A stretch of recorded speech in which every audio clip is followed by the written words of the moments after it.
Hello, everybody. And we're back. Let's see here. So,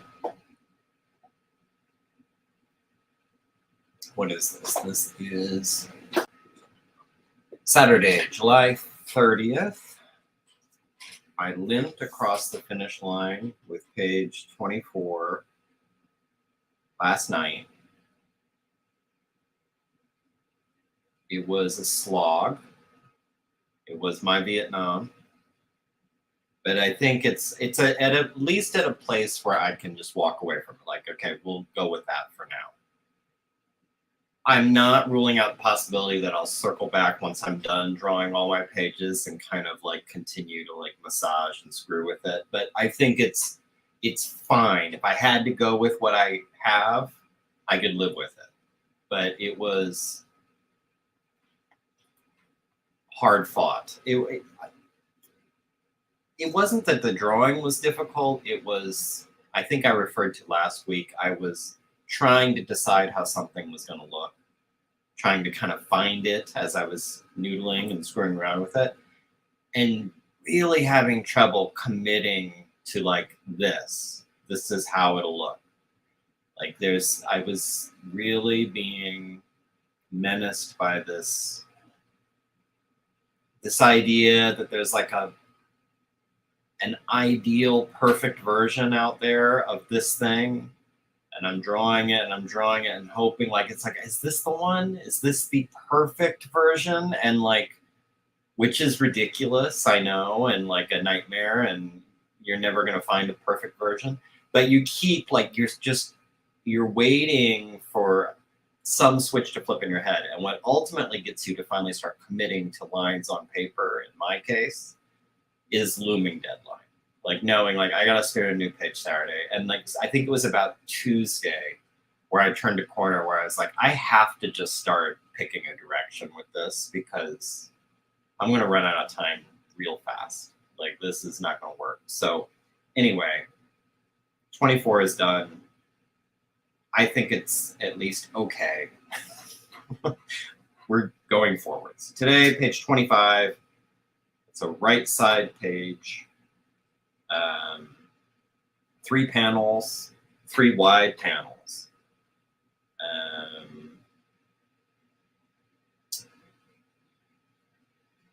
And I think it's not going to be the nightmare that the last one was. The other thing I was going to go over today before I bring in, I see a guest waiting in my green room.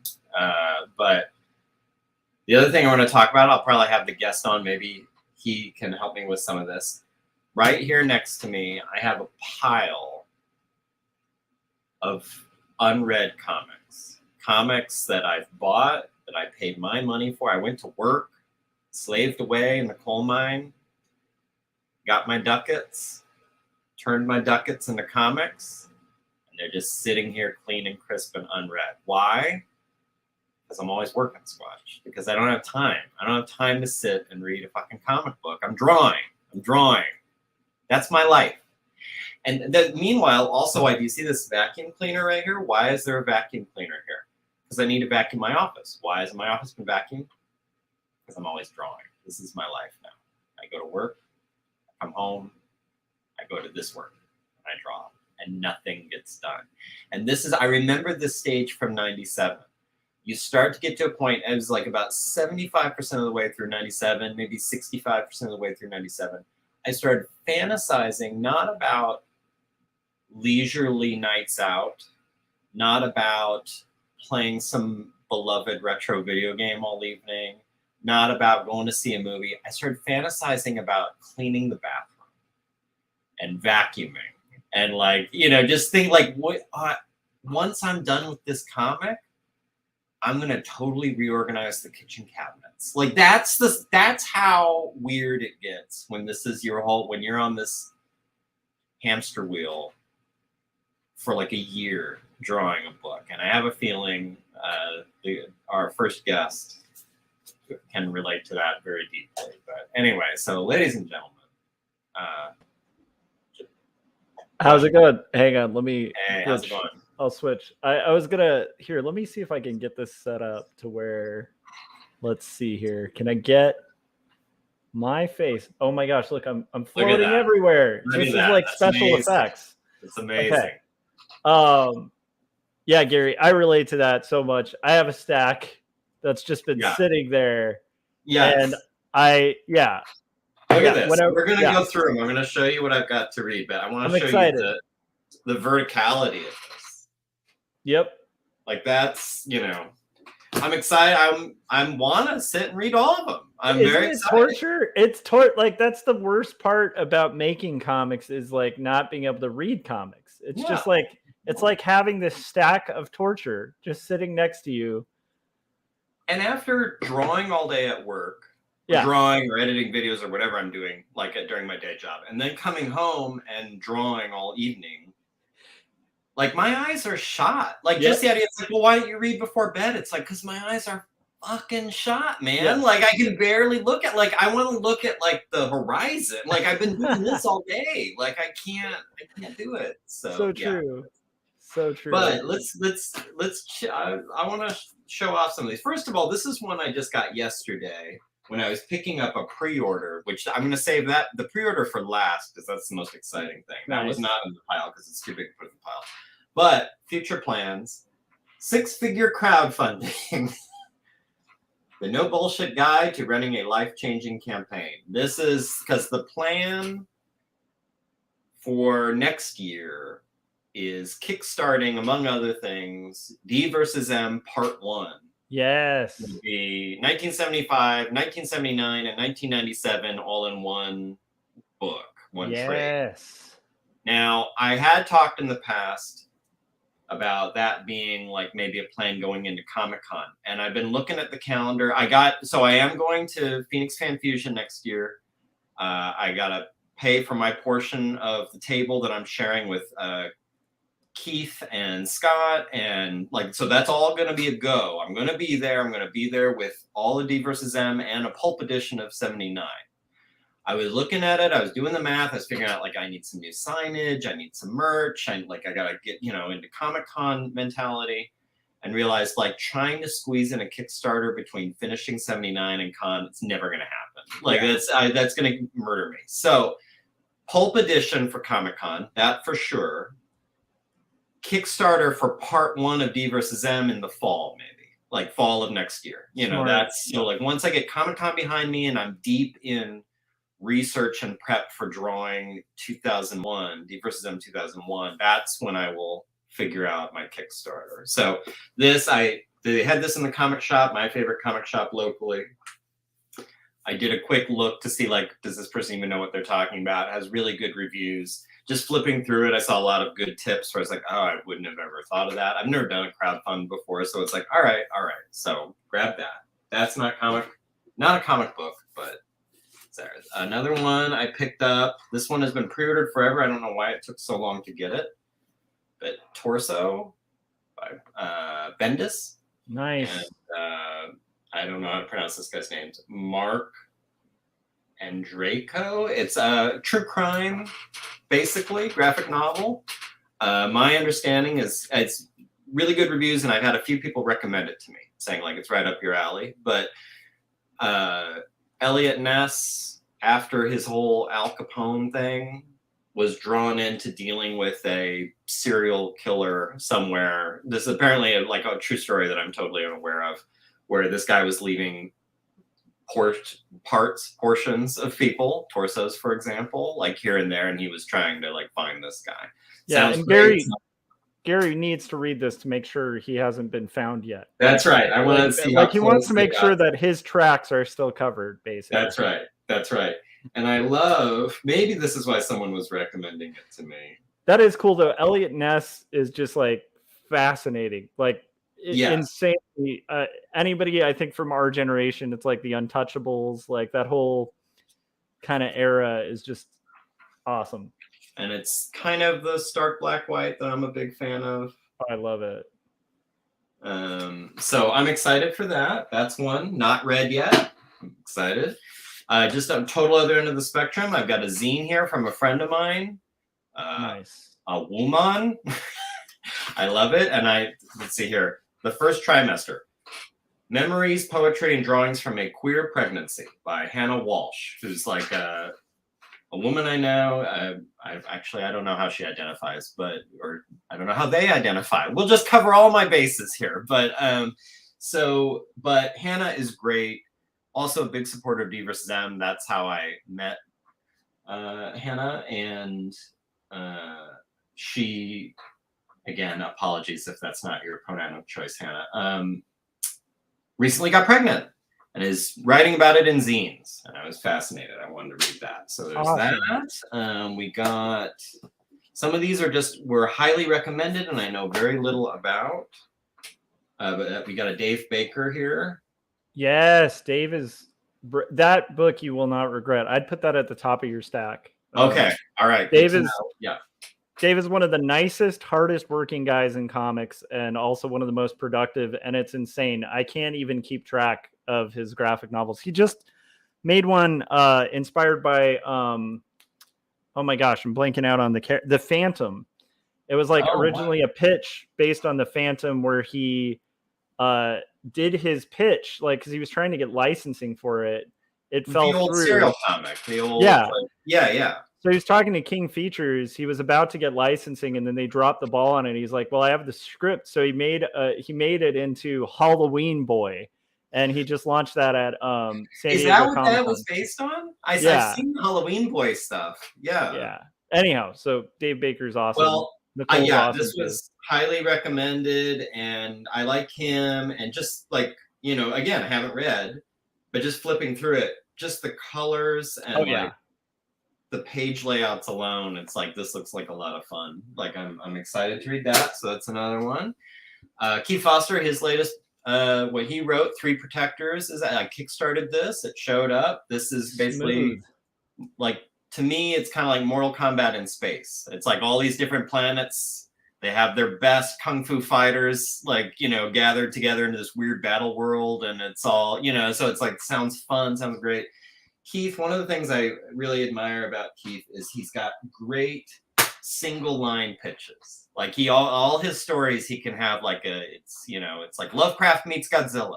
Yeah. Like, kung fu in space. And it's like, already, it's like, that sounds a lot of fun. Like, I want to read that. I got a Ed Brubaker, The Ghost in You, another one that was highly recommended to me. Nice. And I love the cover. I love the kind of pulp cover. Like, it's very cool. Another one where I'm just looking at it and like the colors and the line quality, the brushwork looks very cool. That's another one not read. A friend of mine picked up. Another one, like, I think people just think of me as like, if it's a weird true crime serial killer thing, get it for Gary. This was a gift from someone. Did you hear what Ed Gein done? It's a graphic novel about Eddie Gein. Or did you hear what Eddie Gein done? I like that, but it's an Ed Gein graphic novel. Again, looks cool, looks up my alley. Cool black and white. Oh, that's awesome. I love the cover, honestly. I know. It's nice. And the title is great. The title feels like it's a nonfiction book about it, like, that where they went and talked to all his neighbors or something. But so that's cool. We can't leave out Captain Goggles and Masked Woman. Yes. I was very impressed by Anna Rob's cover. I like the colors and everything. That's very cool. So make sure I think he signed. Yeah, he added a little note. Keep on rocking with the dinos. Okay, I will, Frank. Thank you. And then what else? I've never known how to pronounce it. I've read a few of his. I love his work. I don't know how to pronounce his name. I don't know if it's Gippy or Gippy, but he's an Italian graphic novelist. Sweet. But this is MBDL, My Badly Drawn Life. And it's his work. It's interesting. He always kind of mixes approaches even within a book. So some of it will be this very like almost journal-y, like doodly, cool. little notes. But then other parts he'll break out the watercolors or whatever he's got here, and oh wow. I've read a few of his. I got a few up there, and some are some of the most disturbing and moving and weird things I've ever read. So he's really interesting. This was another Kickstarter, Morgan Quaid. Some of the indie comic people might have seen him floating around. He had a book that I backed, and it came out. Here it is. I haven't read it. I'm excited. Cool cover. Finally, a lot of the diehard comic people will be horrified that I've never read any of this, but I felt like I finally had to do it. I finally grabbed Saga. I don't do, if I can get it all in one, this isn't all of it. I think it's still going, but like, I don't chase down floppies. Give me a trade and let me, really get going with it. So, Saga. And then finally, yesterday, I had pre-ordered this like a year and a half ago, and paper shortages delayed it. I think it was supposed to come out last year sometime. It didn't. I've tried to break my habit, my interest in artist editions, but this one I couldn't pass up. Let's say oh wow. Oh, dude. Yeah. Look at that. I mean, holy crap. But I can't wait. It's and it's, the artist edition, so it's all, you see the little corrections, you see the stuff cut out, and when he redid something, whatever. Super psyched. Oh man. Yeah.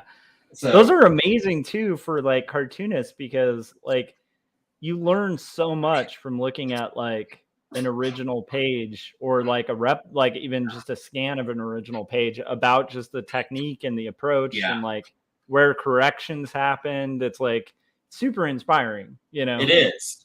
And sometimes, like we've talked about, I have the artist edition of Black Hole. Yeah. And I expect it to be like it. Usually that's the first thing that jumps out when you go through these artist editions, is you see all this monkeying to make it right, which it doesn't make it any less impressive, but it does make it less ungodly. Like sometimes you look at this, you're like, okay, this is a lot of work and they had to change a lot and they had to, but Burns's Black Hole, like, it's super clean. Like, I mean, there's very little screwed around with. Like, it's shocking. Yeah. How like close that is to what you see when you buy like just a normal copy of it. That's someone where you realize that guy's on a totally different plane. Yep. Like his technique his ink kung fu is so righteous. Like he knows exactly what he's doing. And there's no like fucking around with it and kind of like, like that didn't quite work. I got to take another pass at that. No. Any blemishes are so slight. Mm-hmm. We barely are going to pick up on them. And most of them are just perfect. It's crazy. Yeah, I feel like there's, I went to this show. I've talked about it ad nauseum on like multiple things, so I won't get too into it. But it was Masters of American Comics. It's years ago. Yeah. And it had all the heavy hitters, but the most impressive people that the one I was the most shocked by, who was like super clean on their originals, was Robert Crumb. I didn't imagine that. I thought he's a guy who'd just be like sloppy and just getting in there. And it's like, no, you see it and it's like delicate and perfect, like the inks. And then Ware as well. Chris Ware, like, where you're like, it almost looks like it's done on Illustrator, even in person. And then you get close and you see like the two tines of like the ruling pen. And it's like, oh, son of a, like, yeah, he's actually doing this. Yeah. But Burns would be among there, where it's like, there's some guys that are just like superhuman. Like, it's hard I have no idea.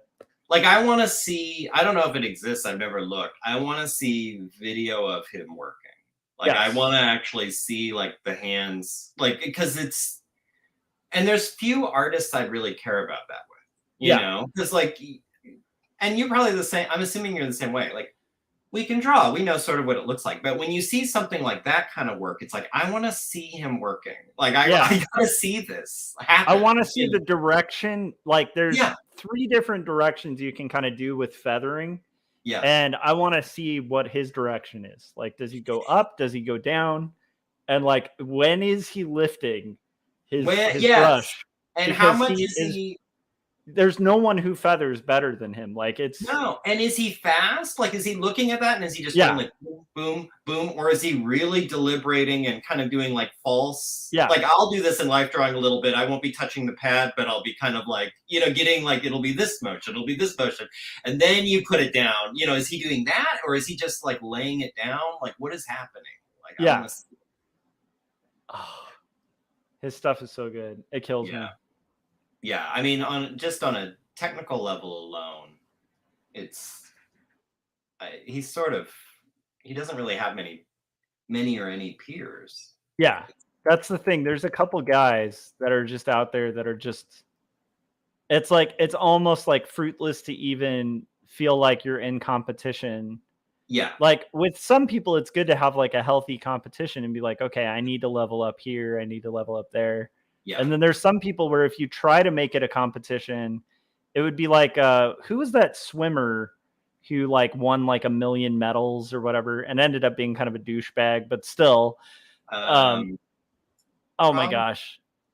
Is it Phelps? Yeah, Phelps. Okay. So like, it would be like being a swimmer and being like, I'm going to compete with that guy. And then it's like, yeah, actually you might just destroy your life. Like, right. You don't do, don't do that. Yeah. You're not going to, it's not going to end great. You're just going to be frustrated all the time, disappointed all the time. But.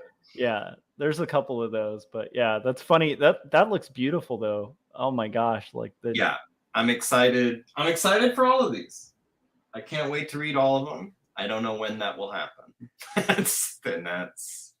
So do you, like me, have those moments where, like, because I think you very well articulated like the feeling of like when you're working on comics and you have the stack just growing of comics to read.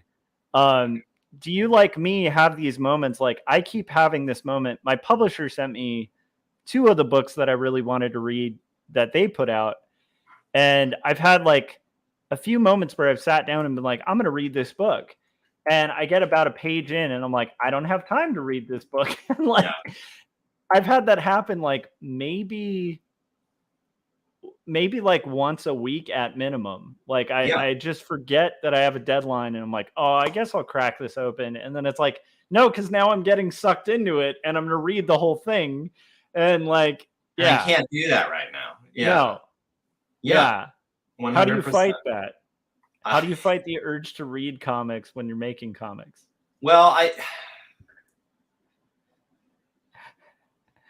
mean, it's just, they just don't get read. And you feel like an idiot. I would, usually when I'm thinking about it, sometimes it's like, I would really like, for example, this Judge Dredd, like this Brian Bolland thing, like I would love to sit and just page through that right now, like just look at it. And so that's one feeling, but I think a larger feeling in it is like, I'm looking at this pile of books which represents X number of dollars that are just sitting there. Like I get hung up on the, like, I spent hundreds of dollars on this shit and it's just sitting here.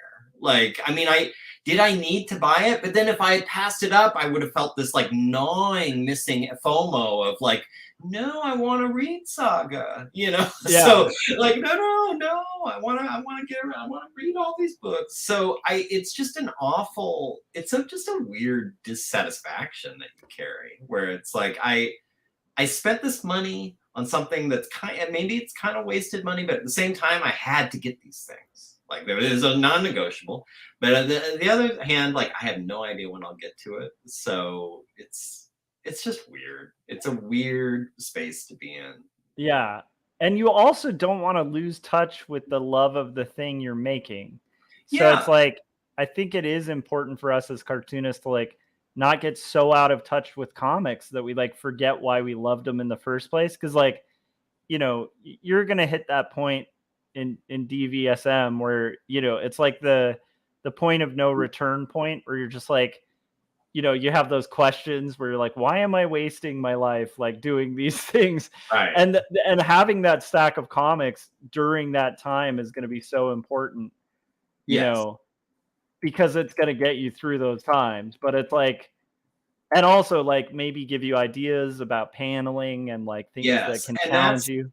That's also that's usually how I rationalize it, because sometimes when I'm buying this stuff, I know, like, I have no idea when I'll get to reading this, but I do know,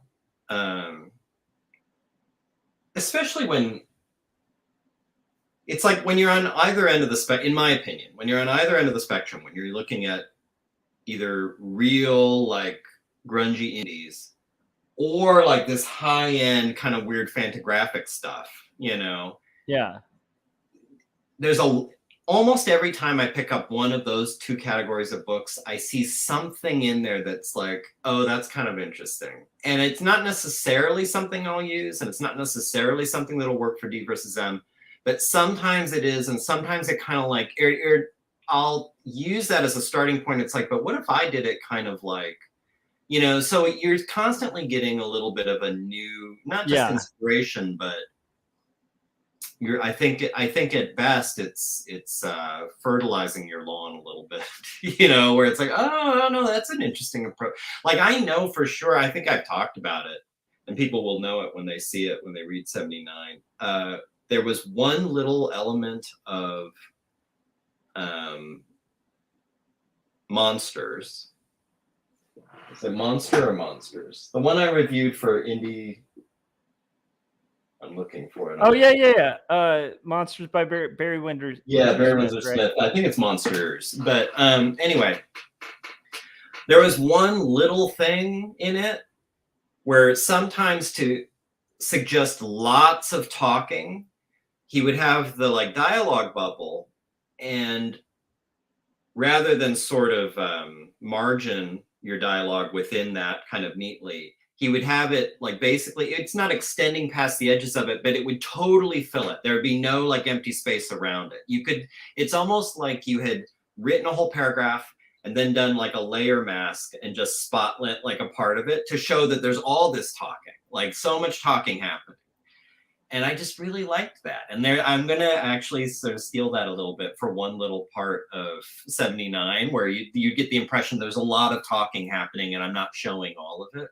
Yeah. There's things like that, just weird little things you'll stumble onto. It's like, oh, that's kind of neat. Another thing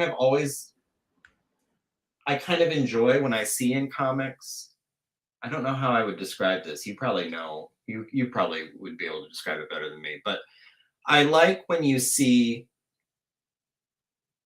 so let's say you have 2 or 3 or whatever panels side by side.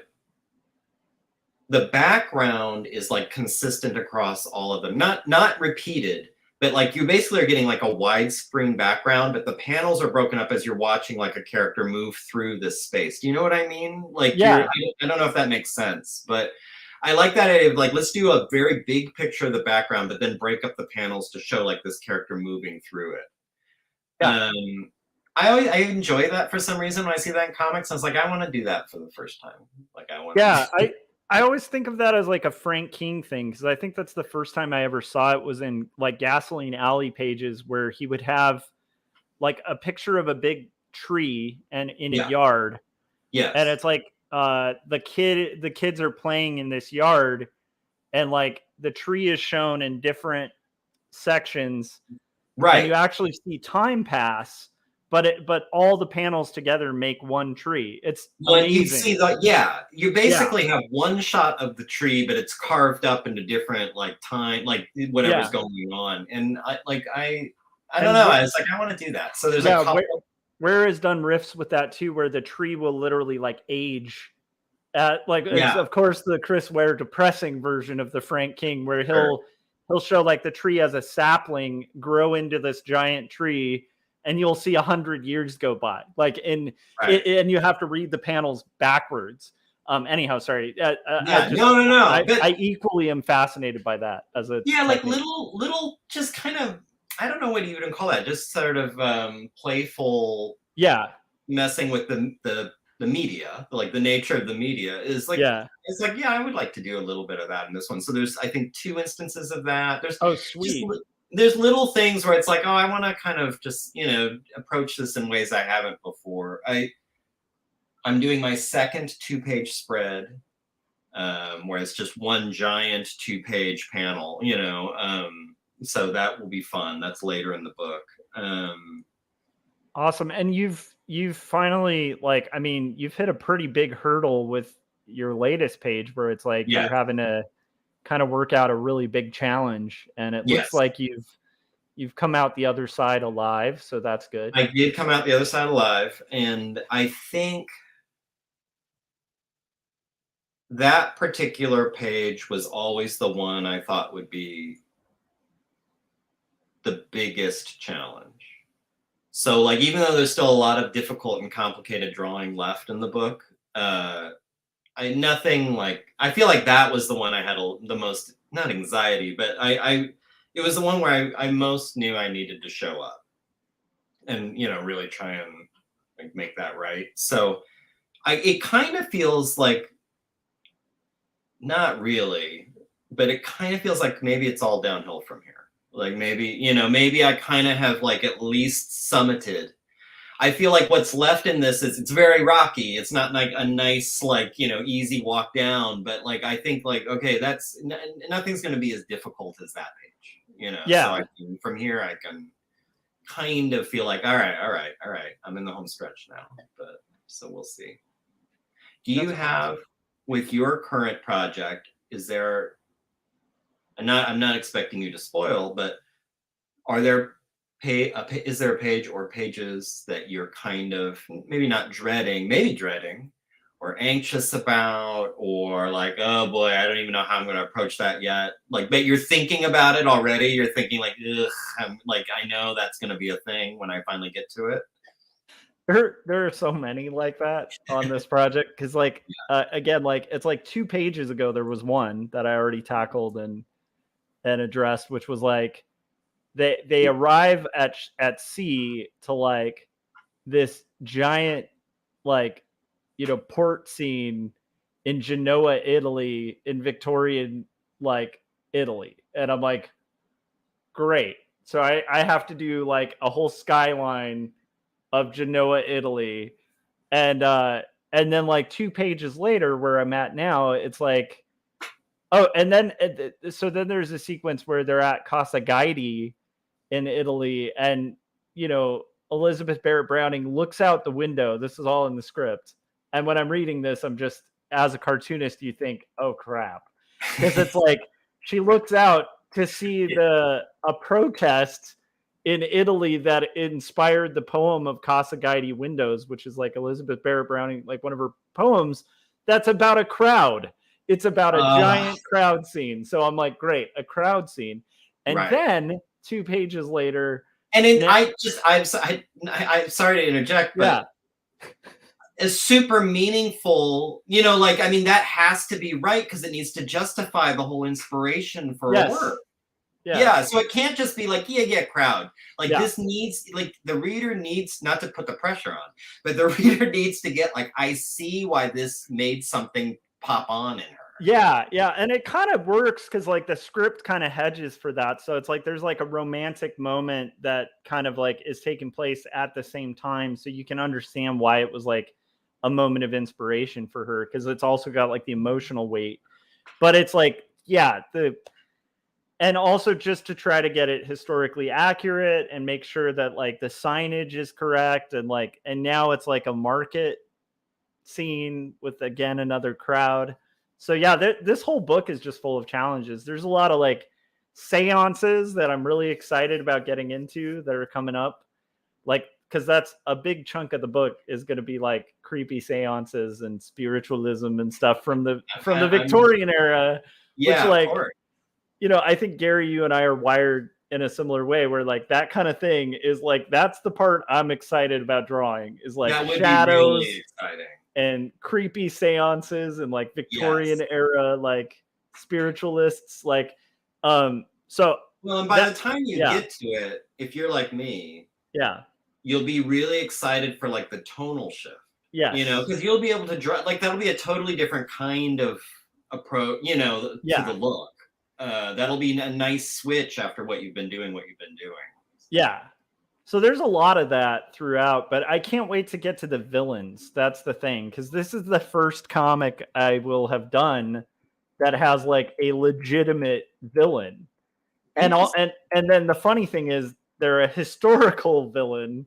So it's like it's gonna be super fun. But the acting, that's what I'm excited. Like as a cartoonist, like you know this, but it's like the acting is the funnest stuff to work out. And the acting in a sequence with a villain is just way more fun because it's like you get to do nefarious expressions and lighting and so yeah, but yeah, it's funny. Like, anyhow, that's a long-winded way of saying, yeah, I've definitely gotten to those points. But this whole book is going to be just crazy challenges and hurdles, you know, every page. Yeah. But whenever I get a relief from the crazy challenges, I get excited. Like where you're at, I think I'm going to be at probably in a couple pages. And I'm excited about that because it's like when you get to like a crowd scene page, then it's kind of like the big challenge you had recently. Yeah. Where it's like when you that second you overcome that and then get to like, oh, this page is 3 panels. Yeah. Pshaw, whatever. Yeah. I got like this. I'm like actually it's weird. It's interesting you said that because I was experiencing this today, but I wasn't articulating it in my head. Getting over those hurdles. Yes. Helps get you excited about drawing normal pages again. Like it breaks where it's like, oh, this will be like a little breeze. It's like I remember, this is the best analogy I have, but it's not a great one, but I think people have had jobs where it's like this. How long? It's been like 10 or 15 years. I worked for this company, Tiny Prints, that was like an online stationery company. And I was doing like proofreading and photo edits and stuff like that. And like minor light graphic design. And their crazy time was holidays. It was like between Thanksgiving and Christmas. That's where it was insane. And they bring in all these contract people, and you were doing like 12-hour days, sometimes like 14-hour days, like just to stay on top of like the huge number of like holiday cards that were being ordered and stay on top of the order volume. And if you are maybe slightly like me and slightly ADHD, even an 8-hour day can be tough sometimes where you're like, oh, like I got to get out of here. Or I'm going to go walk to the coffee shop, or I'm going to go, like, I need to go grab myself like a snack somewhere just because like, it's like, this is a lot, 8 hours. After you do a week or two of 12-hour days, 14-hour days, and it's like, you get that email saying like, everyone's back to 8-hour days tomorrow. It feels like a breeze. It's like this luxurious, like, like 8 hours, no big deal. I could come in, just kind of hang out for 8 hours and go home. It's like a vacation. That's kind of what it's like coming off page 24. And now I have a big 3-panel page with a lot going on, but it kind of feels like, this is like this is a treat. This is easy. This is no big deal compared to what I just did. And the one after that, I find the easiest pages are, at least the way I draw or the style I'm using, are the pages where I'm really looking closely at something. Yeah, close-ups, mid-shots. Yep. Yeah, like the real close, like seeing somebody's hand, seeing somebody's face, seeing some, like really like looking at something, seeing it like an object sitting someplace. That stuff I can do fast. Those are the days where I'm like, I get ahead, or the weeks where I get ahead, because I can finish that page in just like a few days and get a jump on the next one. Not this page I'm starting today, but the next page is like that. It's a lot of like close stuff, and it's like, oh, it's going to be great. This is a great payoff for page 24, where I was really like just in the swamp with it, just working. But I just think that's so funny because I feel like as cartoonists, we well, actually, this might be useful for people who like haven't finished a comic yet. Like, like once you get over that hurdle of the first comic, it's like that where you're like, oh, I've accomplished this giant impossible task. Bring it. Like, you know what I mean? Like you have like like even this page that I'm doing, it's like a big crowd scene, and like I dreaded it, and now I've drawn it, and so now it's like just coloring it, which I know will be a nightmare because I have to do all those little flats and stuff.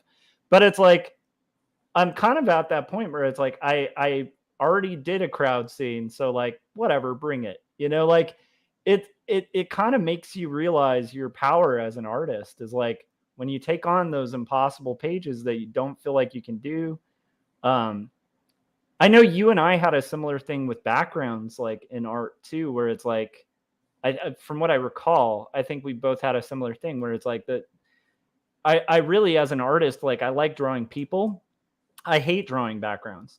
Yeah. But I've read so many comics that are so convincing and great because they have done the due diligence of making convincing backgrounds. Yes. So, but I remember like my first comics, like that was the biggest, most intimidating thing was like, oh man, I got to do backgrounds. Yeah. But then you do some crazy perspective backgrounds and stuff. And then you're like, oh, like, again, it's like, I don't know if it's leveling up or just like facing your fear. And then you realize like you can get in the ring and fight, but yeah. I think it's a weird thing to say, but I think if this whole now, like 2.5 D versus M's in, I'm fairly comfortable saying and I'm going to qualify this immediately. This isn't just like a crazy self-compliment. Like I can pretty much draw anything. Like, if I need to do it, I can figure it out. I can figure out now. Some things are way harder for me than others, and I'm not great at drawing everything, but I can come up with something. Like I can at least come up with some adequate pass, where I'm comfortable with it. I'm not going to be like, look at, no one can draw this shit like me. Like, I'm not saying that, but I can do it a strong effort, a strong product where I'm very comfortable. Some of that I think day job helped too, because you're to draw all these weird things that you would never normally draw. But on a deadline, like that's the thing about doing art professionally definitely will ease you into leaning into just discomfort because you're going to be asked to draw stuff. Like as a professional commercial artist, like you're always going to be asked to draw stuff that you've never drawn before that you don't know if you can do. Yeah. And you just kind of have to get in the zone of like, well, I'm going to figure it out because like I have to. Yeah, and I'll do it, and it's got to look finished, whatever it is. It's got to look fully done, even if it's just okay. It can't be like a weird attempt. Like it needs to look like this was an intentional, this is what I wanted.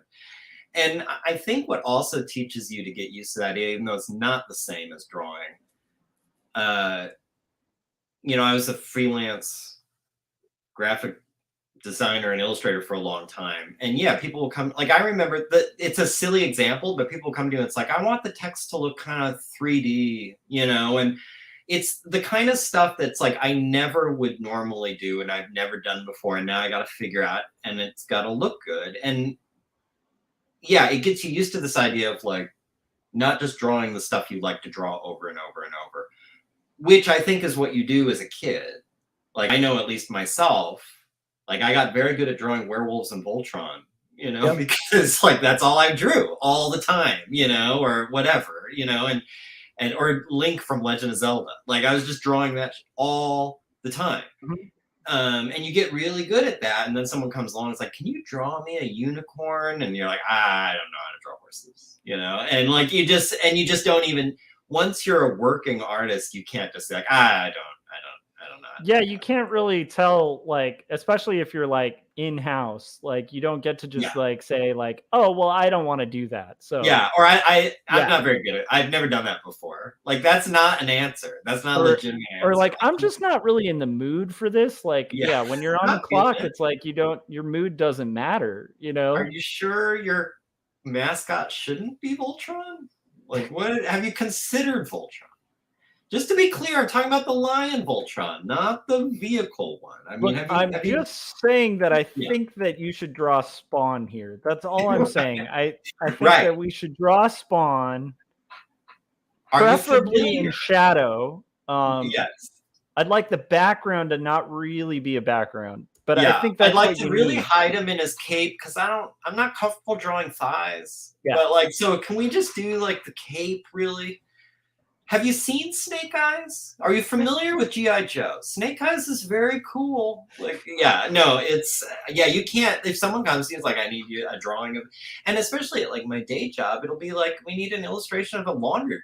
So it's like, all right, well, we're drawing like washers and dryers and, you know, clothes hampers and stuff. It's like stuff that, of course, you've never drawn before because why would you? But you gotta do it. And I think Gary, you and I should both try that professionally at our workplaces tomorrow, like, or not tomorrow, on Monday. Just be like, look, I know this crime took place like at a laundry room, but could it be taking place on Spawn? Yeah, could it be? Or could it be taking place within the Voltron assembly? Like, yeah, could when we draw the defendant in here, could he look a little bit like Darth Vader? Like, is that cool? Yeah. Like, do we know he wasn't stabbed with a lightsaber? Yeah. Do we know that for sure? Like, when the crime occurred, could it have happened with lightsabers? I'm just throwing it out there that, like, you know.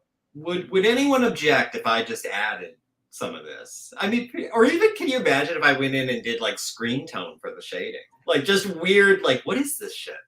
Why are you using Canted Comic as the font? Like, just I don't know. I thought I'd make it pop a little bit. I thought, you know, like just. I really like halftones, and I just thought that, you know, this rendering would look a lot better and cooler and more hip with halftones. You know, those Marvel movies are very big. You know, maybe the jury will appreciate this. Gary's last day. Gary's last day, he suddenly becomes J. Jonah Jameson, where you're like, this rendering would look better with Spider-Man. That's right. Exactly. Well, actually, there you go. There's the obvious villain of all these cases. It's like, you know, it's not Spider-Man. That's true. He's a menace. But yeah, no, I finally have gotten to the point where it's like, I can, given enough time and effort, draw pretty much anything. It's not all going to be equally good, but I can manage. But yeah, it's back to your thing of like, you prefer drawing people to backgrounds. Sort of. Like, I way prefer drawing people. I think people are way more interesting. I'm a figure drawing artist at heart. Like, I know that's really where my passion lies and what I always prefer doing if I have a choice. But the flip side of that is because I love it so much, it's always more of a channel. Like, the easiest thing in the world for me to draw. Like, I remember there's a particular panel in '75 where Young Man in Black, Ruben Garcia, looks in a kitchen where there's like a dead alien on the floor and blood in there and an arm sitting on the counter, and it's just like a view of a kitchen. And there's no real figures in there. There's an alien, which you know, and there's like an arm, but basically it's just a kitchen. That is the easiest thing in the world for me to draw. Like, I can do that in no time at all, mostly because it's sort of day job stuff. Just drawing, like, you know, it's like, it's architect design. Like, it's just drawing like this, you know, the counter here, the door here, these are the walls, this is the perspective. Done. It's very easy. So even though it's not as interesting to me, it can go fast. If I'm drawing like someone reacting to something, I'm going to have a lot more fun drawing it, but I'm going to take 4 times as much, you know, time. Cause it's like, I care. I want that to look exactly right. And I have a very strong feeling about how that should look. And it's true. Yeah. So that's the kind of like, I like drawing people more, but it's more work. I don't particularly like drawing backgrounds, but I can do them adequately and quickly. So, you know, we might also just have the fact that, like, when you're doing like to me, the easiest panel in the world is going to be like a close up of a face.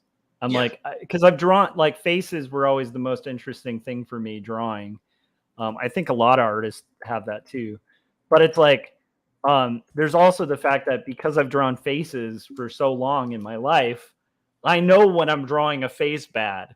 And so I'm going to be way pickier in my drawing of the face. Whereas, like, with the background, I'm like way less precious, where I'm like, the perspective's a little off, but who, like, at the end of the day, it works, you know? Right. But we're, you know, I don't know, but I do have this fear, this dread that one day, because he's a friend of the show, David Chelsea is going to do just like a once over of my work and really look at it and then be like, oh, let's break this down and show all the mistakes. Let's show, yes, let's do that. Because he would totally do that. Yeah. He's that kind of jerk. He would just totally just tear it to pieces. Well, David did used to have a blog where he would take famous indie cartoonists and fix their perspective for them. Oh no! Oh my god! I don't know how I feel about that. That's kind of hilarious, like, and also like, oh, how mortifying. Yeah. You know what's funny, and this is why it's especially chilling to me. I do take my perspective super seriously in the comics, and I do this rarely, and I always feel guilty about it. It feels like a weird, like I've sinned against some ancient comic god. Like, but I don't know why. I think no one would blame me, but maybe you'll understand. There are times in the name of composition, I'll cheat it a little bit. Yep. I'll be like, even though you wouldn't be able to see this in the background, I'm going to put it in so you know, kind of get a sense of where we're at. Or even though you should be able to see this in the background, I'm not going to show it because I don't want to confuse you with stuff to look at. Like, so most of the time, it's exactly what you would expect to see from that position, you know, and I've thought it out very carefully. But sometimes I cheat it, and I still have this, like I said, I feel weirdly guilty about it. Like I've betrayed some perspective god somewhere. The ancient perspective gods. Yeah, Prospectus, Lord of anal drawing. Yeah, I don't know. That sounds like a great villain for a comic book. My name is Prospectus. Yeah. So, and I could pick out, if you put the comics in front of me, I could pick out a panel or two from every single one. Like, this perspective actually is not correct. Oh, yeah. You know, to let you know that I know it's not correct, but for reasons I cheated it, but I still think about it. And sometimes I still wonder, like, should I have just done it accurately and not, like, I don't know. That's always a hard dilemma for me, is composition versus accuracy. Yeah. I never know what to do with that. I think I side heavy on accuracy, and it gets like, I don't know. I think your perspective is much more on point than mine. I do way more kind of openly wonky perspective, where I'm like, for me, it's like whatever works. And so, like, I'm not going to belabor perspective as long as the story is working and it looks right. Even if it is wrong, if it looks right, that's all I care about. Yeah. And that's something I kind of picked up from like the cartoon modern movement, where it's like, I absolutely love that about that whole movement. The fact that they will, for like somewhat similar to what you were saying, they'll make a conscious decision, like, yeah, this shouldn't work, but it does. So I'm gonna show the top of a table and the side of it at the same time, because this is Mr. Magoo and we can do that. And I love that. So I try to bring a little bit of that playfulness to it. And I agree with you. Like, there's definite times where I'm like, no, like, we can't really, like, even on this page where it's like a basic 1 point and then occasionally 2 point perspective, but there's a sequence where if I pull in, you're not actually going to see the other side of the street. So here I'm like, boom, I know that shouldn't work.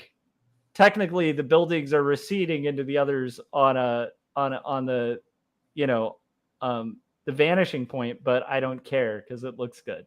Right. Yeah. And that's a good example of one that if I did that, I totally understand your rationale and I agree with it. Yeah. And I would probably do the same thing, but I would always remember that panel as like, it's not.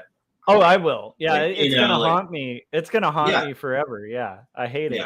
I wish it didn't. It'd be fun to, it's like that thing about ignorance is happiness. Yeah. Right. Yeah.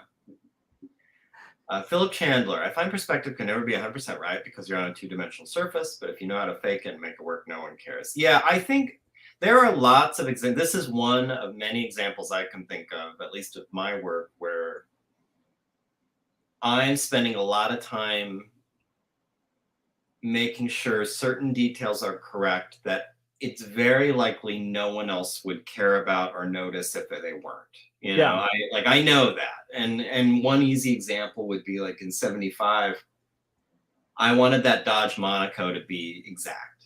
Like I want that. I don't want anyone to look at it and say like Monaco doesn't have a bumper like that. Yeah. Or the 74 Monaco didn't have a grill like that. Whatever. Like for some reason, I don't want, like, I want it, anyone who looks at it and knows Dodge Monacos to say like, oh yeah, that's the right one.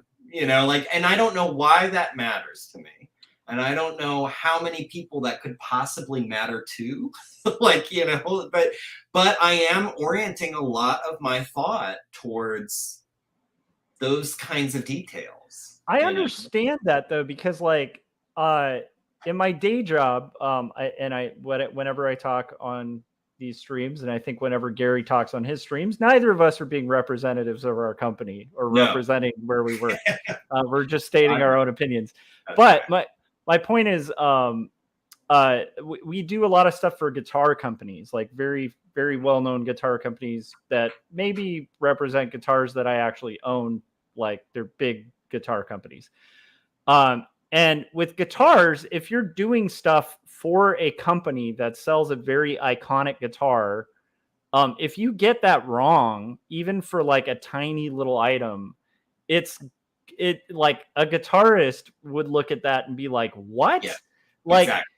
It's the same with a car person, where it's like, if somebody is a fan of like muscle cars and you have like a fender where like it should be like just in the wrong location, or like an axle is not in the correct spot, that's going to be like, to somebody who drives cars and is familiar with cars, it will be off-putting even if the person can't articulate it. So I actually think that makes a lot of sense. Take them out of it. And I think that's part of it is like in some ways I've been that guy.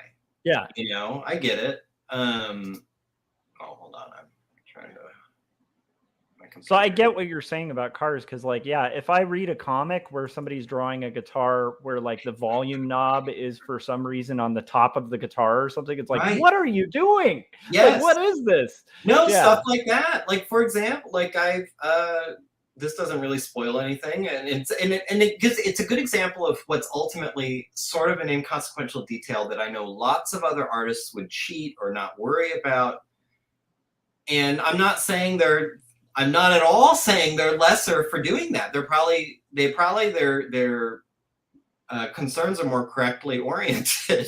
But like, for example, in 79, there's an old Kodak slide projector that's like sitting on it. They go into an office, it's sitting at a tabletop and it's running. And I made goddamn sure the switch is in the on position when it's on and it's off when it's off. Like, you know, and who's going to notice? And how many artists would really just draw like, this is a projector, and not even match it to any Kodak anything? Just like, it's a black box with here's the wheel and it's on. You know, like, I'm sitting there poring over. I wish I had it in here. I actually bought a broken version of this model just to have the life reference in my hands to know how big it was. And so when I had my reference model interacting with this thing, I could see the scale of her hand with the projector. Like, I want to know how big this thing is, you know. And again, who cares? I do, and I'm the boss.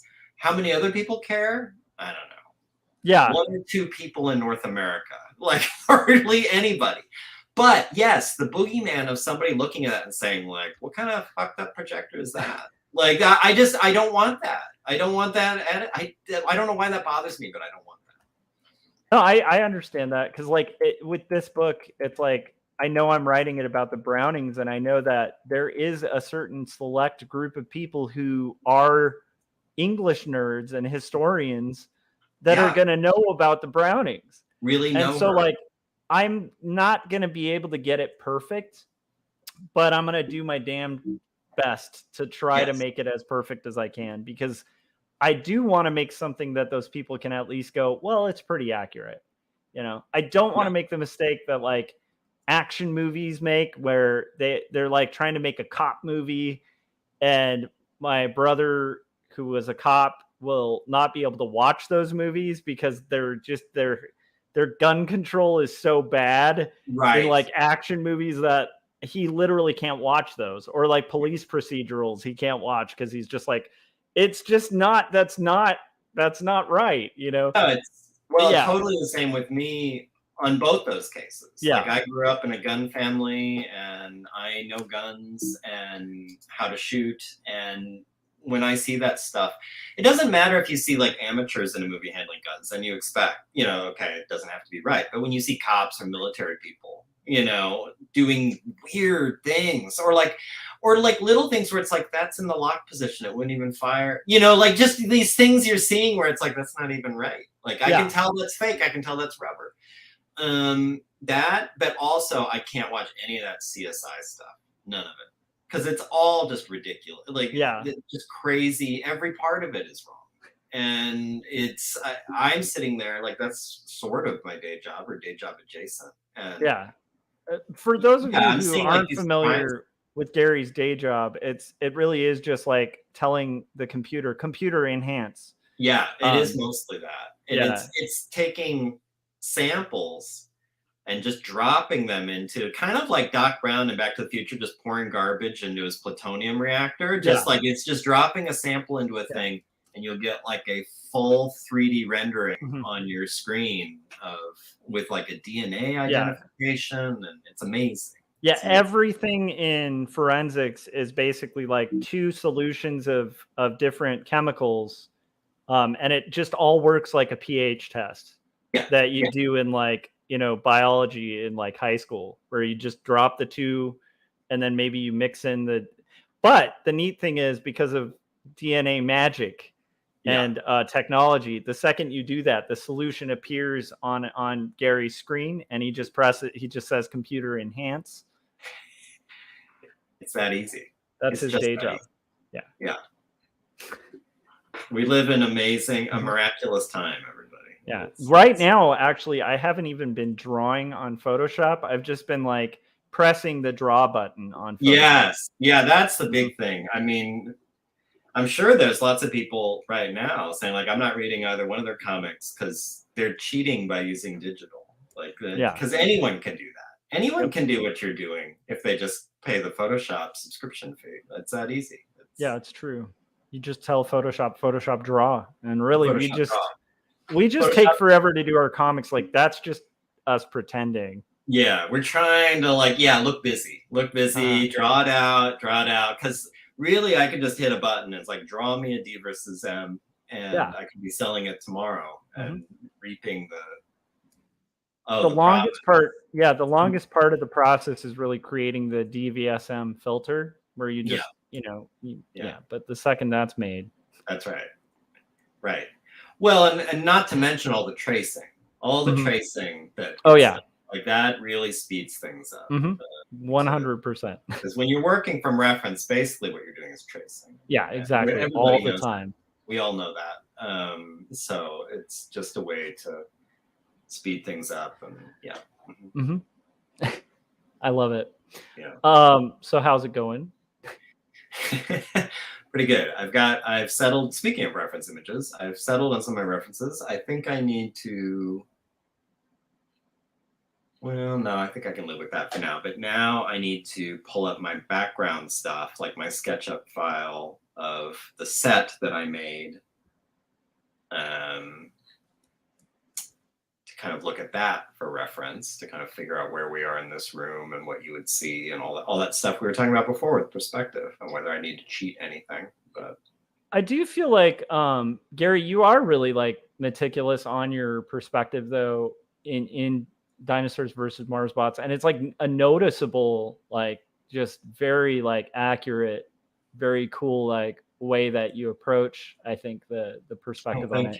And it's funny to me, I never really connected that with the day job, but it kind of makes a lot of sense with like what you do for a living, where it's like you really have to be accurate on perspective, because if you're like depicting, you know, like a body or something on the ground that's supposed to be like 5 feet tall, like everything in that room better like match Better that. be to scale. It will. Yeah.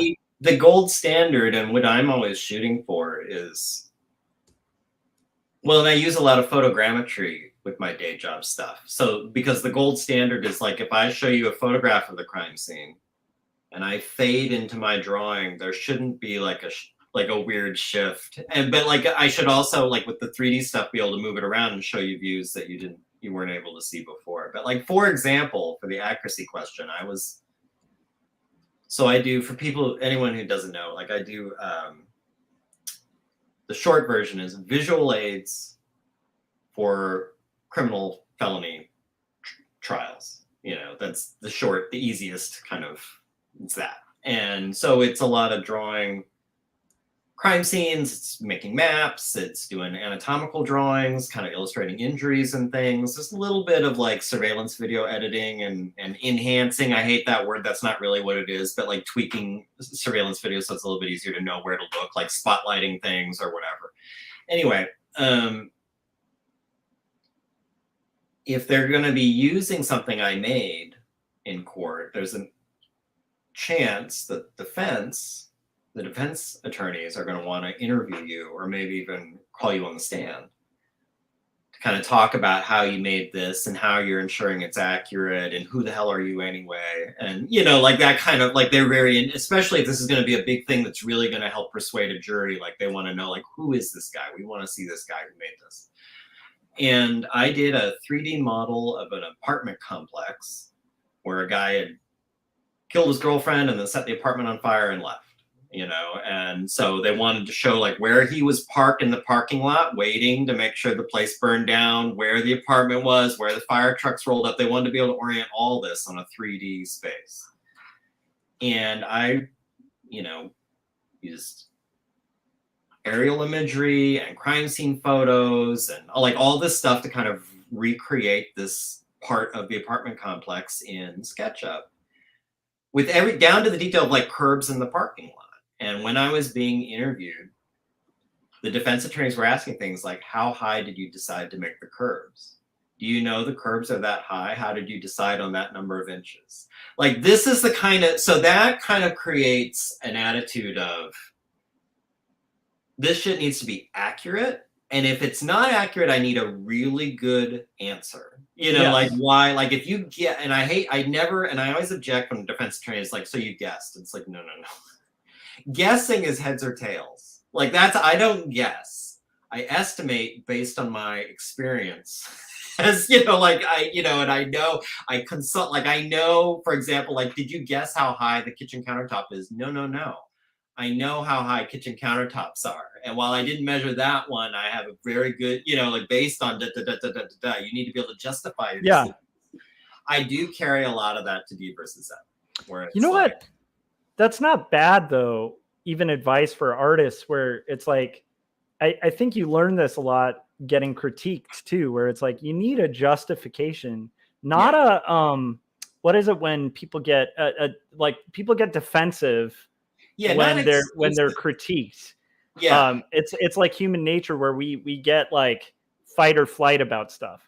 But not that, but a justification for your decisions, your aesthetic decisions, is not a bad practice to carry into your own art. I think it's a good mental activity to have cooking while you're working, because it at least ensures that you're thinking about everything maybe 2 or 3 levels deeper than just like like just blazing through. Like you're at least, and like the expression I use a lot, and I didn't coin it, but I heard it somewhere. I was like, that's kind of perfect. Like, no excuses, just explanations. Like, don't get defensive. Don't like try to like, oh no, it's okay what I did. But at least be able to explain why you did it that way. Like how you made that choice, why you decided to do it like that made take path A as opposed to path B. That's because then you're thinking like an illustrator or like a designer, which is funny because people like will use illustrative as like an insult sometimes or something. And it's like, no. Like thinking like an illustrator is basically having a story reason for why you're doing something. So like, right. you know, it's almost like thinking like a director of a movie. Like why are you framing your shot from this angle with this lighting? Like having a why is going to be the difference between like an articulated director's vision kind of film and like something that's just like phoned in. Sure. And I remember when I was teaching illustration classes, one of the most frustrating things when you'd ask a student, like you'd be like, well, why did you do that? Like, why'd you make this decision to frame it from this way? And they'd be like, because it's cool.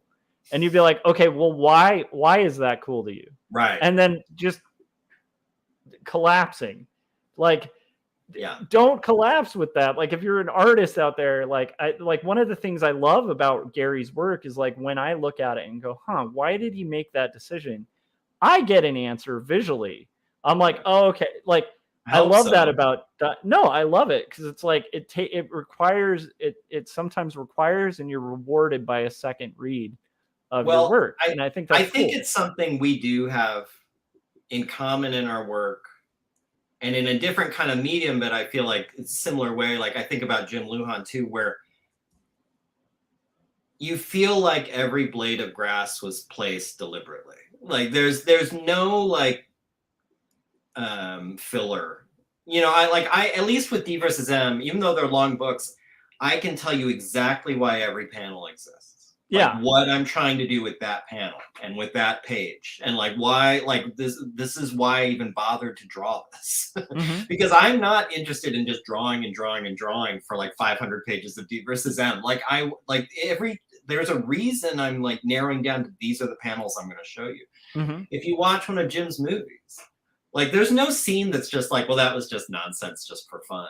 Like it's always like it's one step in front of the other. It's taking you somewhere, or it's teaching you something about a character. It's showing you something you're going to need to know later, or establishing a mood. You know, like it's something. Yeah, there's some like everything has a justification for its existence, and I feel that with your work too, where it's like there's always very much like there's a reason this part is here.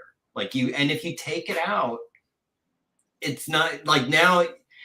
It was that Amadeus quote where Salieri is talking about Mozart's thing, and he's like, take out any one note and there is diminishment. Like it just everything is that has to be there. Yep. No more, no less. If you remove anything, it's going to be worse. If you add something, it's going to be worse. And like that's always, I think, this gets into something we talked about in sort of, well, at least I danced around in a comment on one of your videos. To me, that is a key element of beauty as a concept. Yeah. Is that things are in balance. Everything's playing off every other thing. You don't have too much. You don't have too little. It's like there's some kind of an aesthetic sensibility to it. Or it's like really intentionally like not balanced. Like one of the things, like I think you like Velvet Underground, right? And it's like, I love Heroin as a song because it's intentionally discordant and it hits a note that's off and then it repeats it and it drives it.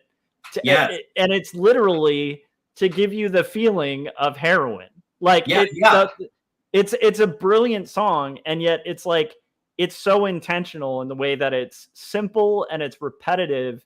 And for people who aren't familiar with music, they might think it's just like, it's maddening and annoying. And it's a mess, or it's this weird intentional goof. But there's something. But it's like this beautiful mess. You know, it is a beautiful mess. But it's also a very crafted mess. Yeah. Like, and I don't know how to articulate that, but it's the difference between, you know, someone spilling paint on a floor and a Jackson Pollock. You know, like there is a difference.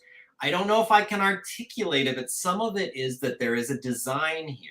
And there's some sense of like structuring the mess, which is that sounds contradictory, but like, even in those kinds of things where you see something very sloppy, very like loose and crazy and energetic and whatever, it's not disorganized. Like it is, but it isn't.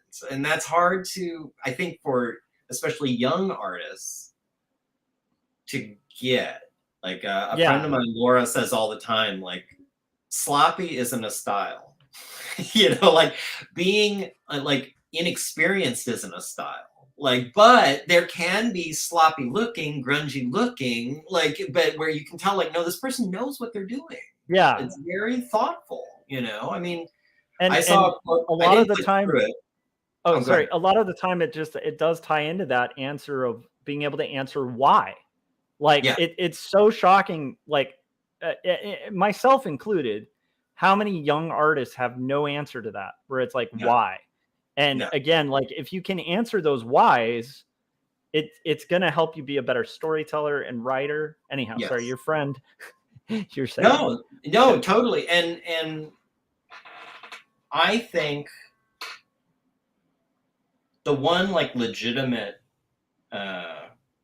non-response to that why question, I think, just because I think it's interesting, is like, I don't know, it just felt right to me. Yes. Like that I feel like I will accept that. You know, like it just seemed like that's what it needed to be right there. And I do that a fair amount in Diva Sim, where it's like, why did you make this choice? Why this story? Why these characters? Why did you pick this look? Like whatever. It's like, I don't know, it just felt, this was something, and I was kind of curious for your take. I was talking to Jim on the phone the other day, and we were talking about the fact that in our sort of circle, there's not a lot of collaboration. It's a lot of like lone wolves kind of in a pack. You know, it's like we're all doing our own thing, happily doing our own thing. We're not like this group. It's like no one in our group would ever pitch like, we're all going to collaborate on a comic. Like, you know, like this, I think all of us would would all sort of have the same reaction of kind of like, you know, like, I don't need to do that. I also don't know I don't know if any of us would have time. Like, I was kind of joking the other day where I was like, we have so much talent in our group, we should do anthology. But I was kind of joking, and I think everybody knew I was joking, because I even followed it with like, and have 5 other people edit it. Like, I don't, and also contribute to it, because like I have no time. Like, let's pencil that in for 2026. Let's do that. Like, because it's like, when would we? Because we're all doing our thing, and what brings us together is the fact that we're all creatives. We're all like, you know, doing that thing, but we're not collaborating. And Jim made a good observation. Like, we don't mind cheerleading. We're just not collaborating. Like, I am cheering for Jim and for you and for Corey and for everybody. Like, I will be the first in line to buy the thing. But it's like, I'm not, you know, like, again, like, we're not really, exactly. Or I'll do a little, like, you and I will do a little voicing for Jim's cartoon or something. Oh, hell yeah. And like, totally. And it's like, if someone ever, you know, wanted me to write like I don't know, I'll help. But in terms of like, let's all like come up with, it's like, that's not an ambition for anybody. Yeah. And at least for Jim and I, maybe for you too, maybe for all of us. Wait, so are you a Gemini? I just, after I said that, I was like, that sounds Gemini. For Jim Lujan and I, we realized that part of the reason that's not something we're chasing is that what we do, whether me, D versus M, and him and his Luhaniverse, like his Lunaverse, whatever he's calling it, like all his, there is some kind of individual journey we're on, and it's hard to include someone in your individual journey, you know, like, and I know there's an element of D versus M.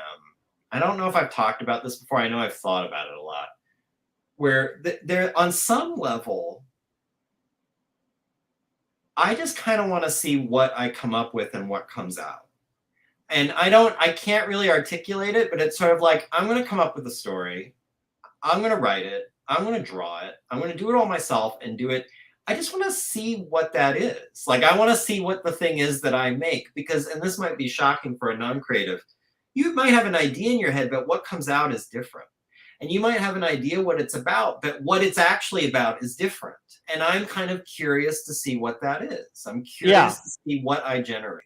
And that's an example of something like, how do you include someone in that? Like, there's no way to do that.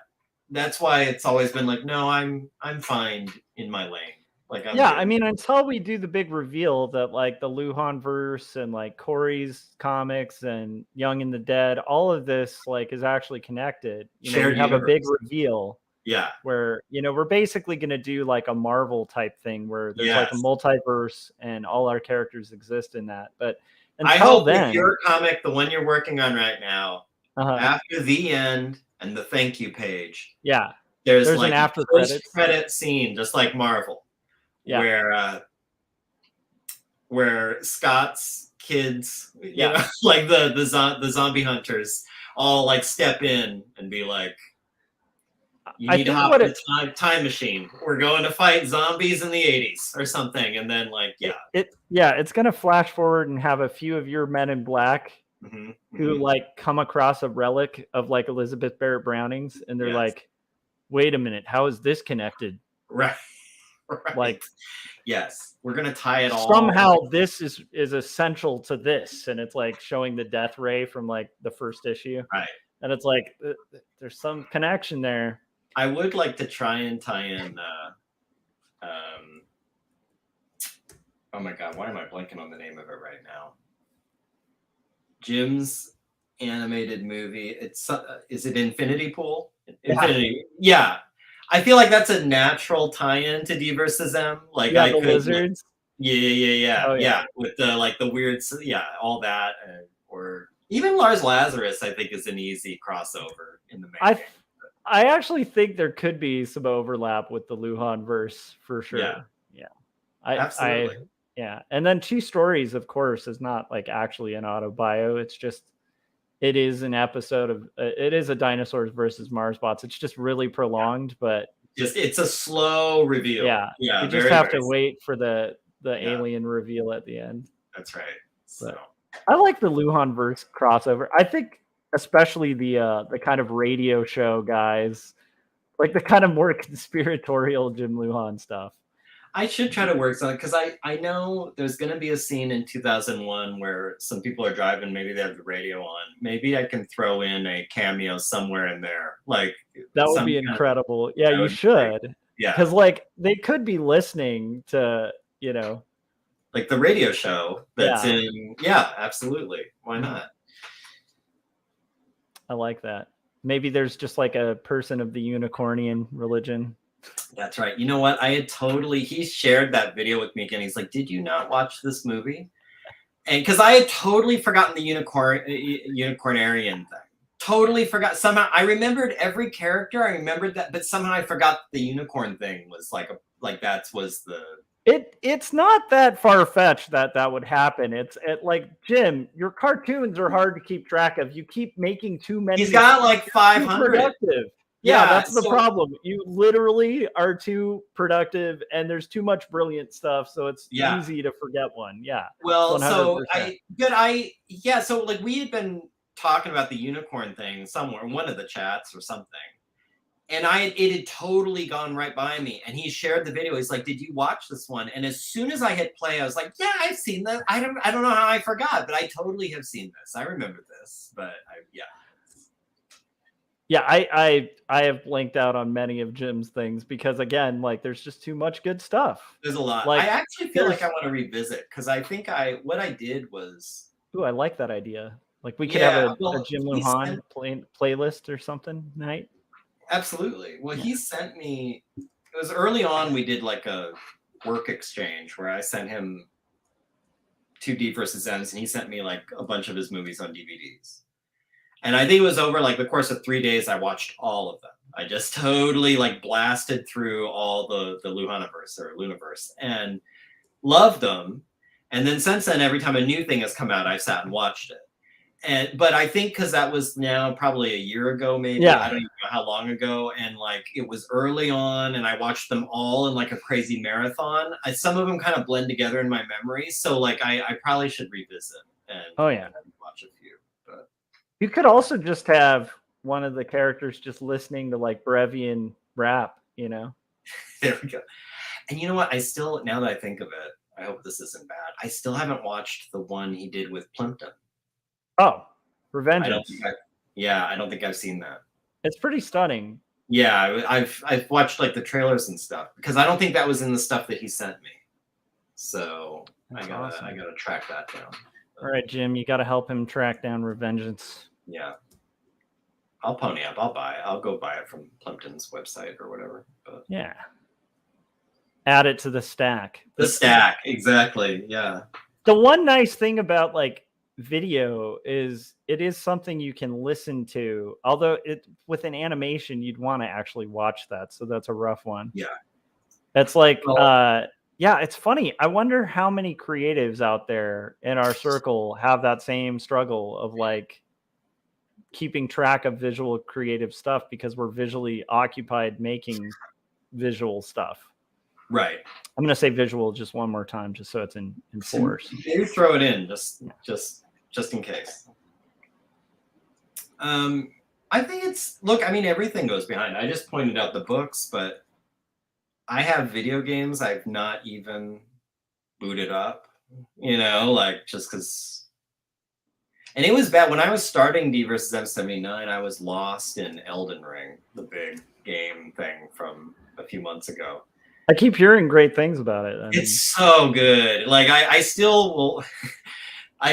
I'll still sit and watch like strategy videos. Like this is the best broadsword in Elden Ring or whatever, and I'll like watch like, oh, interesting, and I like haven't played it in months, but I loved it so much. But it got to the point I remember like that last week I was playing it. I was actually pushing to finish the game because I was like, this can't go on. Like, I need to get this behind me. Like, I need to finish this game and see the end credits and feel like, okay, all right, because this is way too hard to juggle drawing and this game. This game is killing me.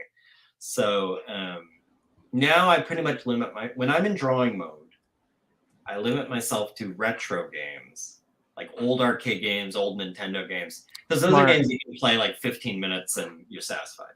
Like it's, it's not like an Elden Ring where you can sit and play for like 4 hours. Yeah. Like just losing yourself. Like as long as you avoid retro Final Fantasy, because those can suck you in again. And you can be spending hours. Yeah.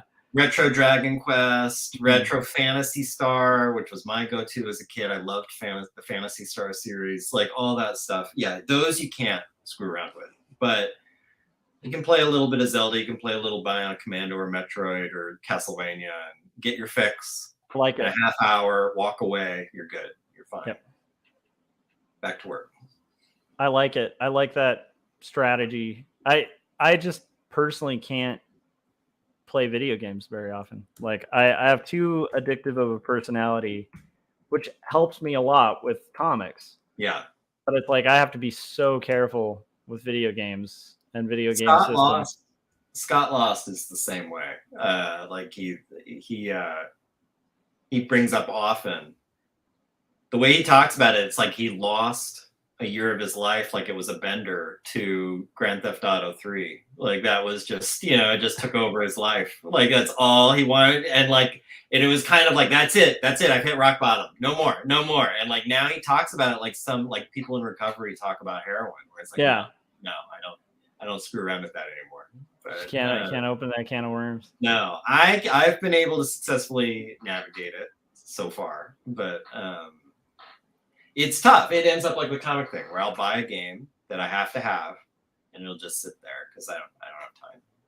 I still, for people who are into gaming, they'll know, I still have not even really gotten into Red Dead Redemption 2, even though I was so excited for that game when it came out. It's basically, for anyone who's unfamiliar, it's like Grand Theft Auto, but in the Old West, basically. And I was like, I am all about this. I'm going to be like the man with no name character. Like I'm going to get the serape and the hat. I'm going to be gunfighting. I'm going to be in saloons. I'm going to be robbing trains. It's going to be awesome. I can't wait. I've played like the first 2 hours, and it was like in the first 2 hours, I was like, I don't have time for this. Like this game, I will absolutely spend 30 hours a week playing this shit. I can't do it. Like I can't. I was at a friend's house and they were playing, I think, the original Red Dead Redemption. This is a long time ago. Yeah. And they were telling me about how great it was. And I watched them for like an hour just like grooming a horse. And I'm like, what is so fun about that? Like, you just literally like brushed a horse. Yeah. And like, I don't know. I was thinking it would be like gunslinging and all this fun stuff. Yeah. And then I remember the same friend was all devastated when their horse died in that game. And I'm like, I can't get into that because it sounds you create like a bond really, with your horse, and the horse gets more reactive and like better, easier to ride, and easier to like manage. Like the more you're building a relationship with it, but it's also like everything in that game mortal. And like there are videos of people like full blown, like, you know, galloping at full speed, and they miscalculate and they ram it into a tree and kill their horse because they ran into a tree, and they're devastated. They're like, no, like their beloved horse. No, I totally, and like, I think it's like I think it was a ruse as a game to just be like a horse bonding video game. Yeah. But it's, you know, with a ruse of like, you're going to get in gunfights and you know, you're going to bond with a horse. No, you're going to take care of your horse and you're going to ride, or you're going to go fishing in this mountain lake. Yeah. It's definitely a game. That's part of why I had to step away from it. It forces a kind of pace on you, which I think narratively is very interesting. This idea of like, no, you're in the Old West now. Everything takes forever. And like, you'll see like video, like if you skin an animal in most games, like if you're in Skyrim and you kill a wolf, and you basically open the wolf like it's a chest, and you collect wolf pelt, and like that's it, like boom, and then you go about your business. In Red Dead Redemption, you shoot a wolf and you want to skin it. Like it shows your character like moving it around and cutting and doing, and you're sitting there like you're out of control for like, it's still like really fast compared to real life, but like for 10 or 15 seconds watching you skin this animal, it kind of enforces this like, no, it's a whole different tempo. Like there's no like, you know, if you're going to ride from one town to the other, it might be 30 minutes, you know, and you're just sitting there riding your horse across the plains, you know, and I like that kind of, it's a very ballsy game designer thing. Where it's like, no, you're on Old West time now, you know, but if you're trying to get stuff done like us, I can't do this. I can't do this right now. Like I need something I can dip into and walk away from. Yeah. I just imagine like the first time you're traveling on a journey that's going to be like 30 minutes on a horse, and you're like about 10 minutes in, you're like, you know what? I'm done. I can't. So that's another thing. It might as well be in the pile of books. Like once I finish 79, Red Dead Redemption is on my list. Like Red Dead Redemption 2 is, I gotta get into that. But it's a long way off. That sounds pretty exciting. I could get into that, but again, like I can't do, maybe I'll just binge on video games like when I'm done with this and the next graphic novel. I got 2 to do, but once I'm done with both, then maybe I'll just binge on video games. There you go. Yeah. Have a reward lined up. Pick up a good drug habit in video games. That's right. Just disappear from the world. That's right. Well, there are worse things, I guess. But okay. So I have a pile. I don't know if it's near. Let me see.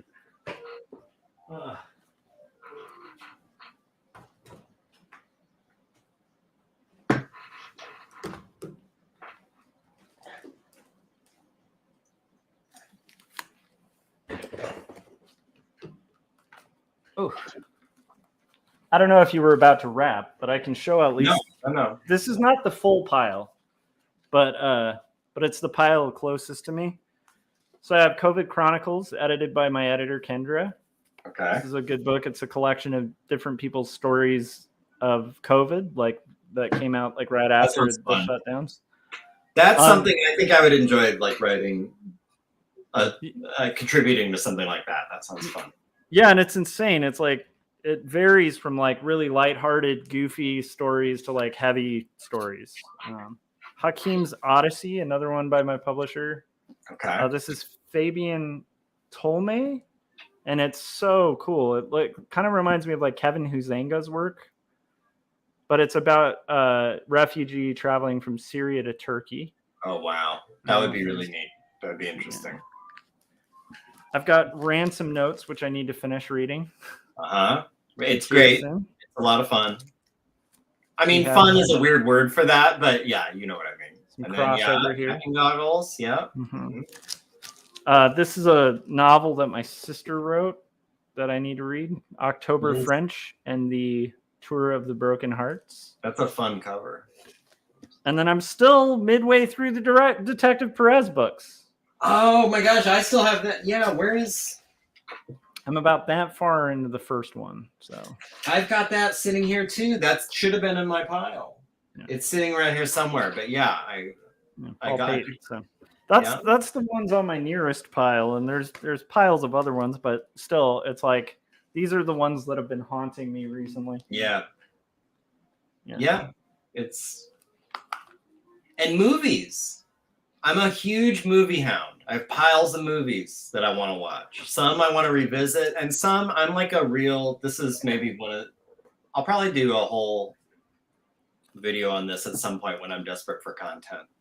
But I'm kind of a whole movie and video quality snob. So like I'm in that process of I have some movies on Blu-ray that I really love that now are coming out on 4K. So I'm like slowly picking those up to replace my Blu-rays of them. And then of course, you get the 4K version, you want to rewatch it, but that's another thing. I've got this growing pile of like 4Ks of movies I've already seen, but I just want to see like, the even better presentation. And then, but I do make time for movies once in a while, just because I love it so much. And that's a fairly easy, like 2 hours here and there. Like you can carve out 2 hours to sit and watch a movie. And something I talked about, I think a couple streams ago, I finally made time for Everything Everywhere All at Once. Oh yeah, I keep hearing great things about it. Totally worth it. Totally worth it. So good. Yeah. And it's a cliche. Like, if you described it, how would you classify like the genre of it? Like, is it like an action movie? Is it like a cheesy? It's sort of an action movie. It has action elements. It's sort of is it like an art house movie?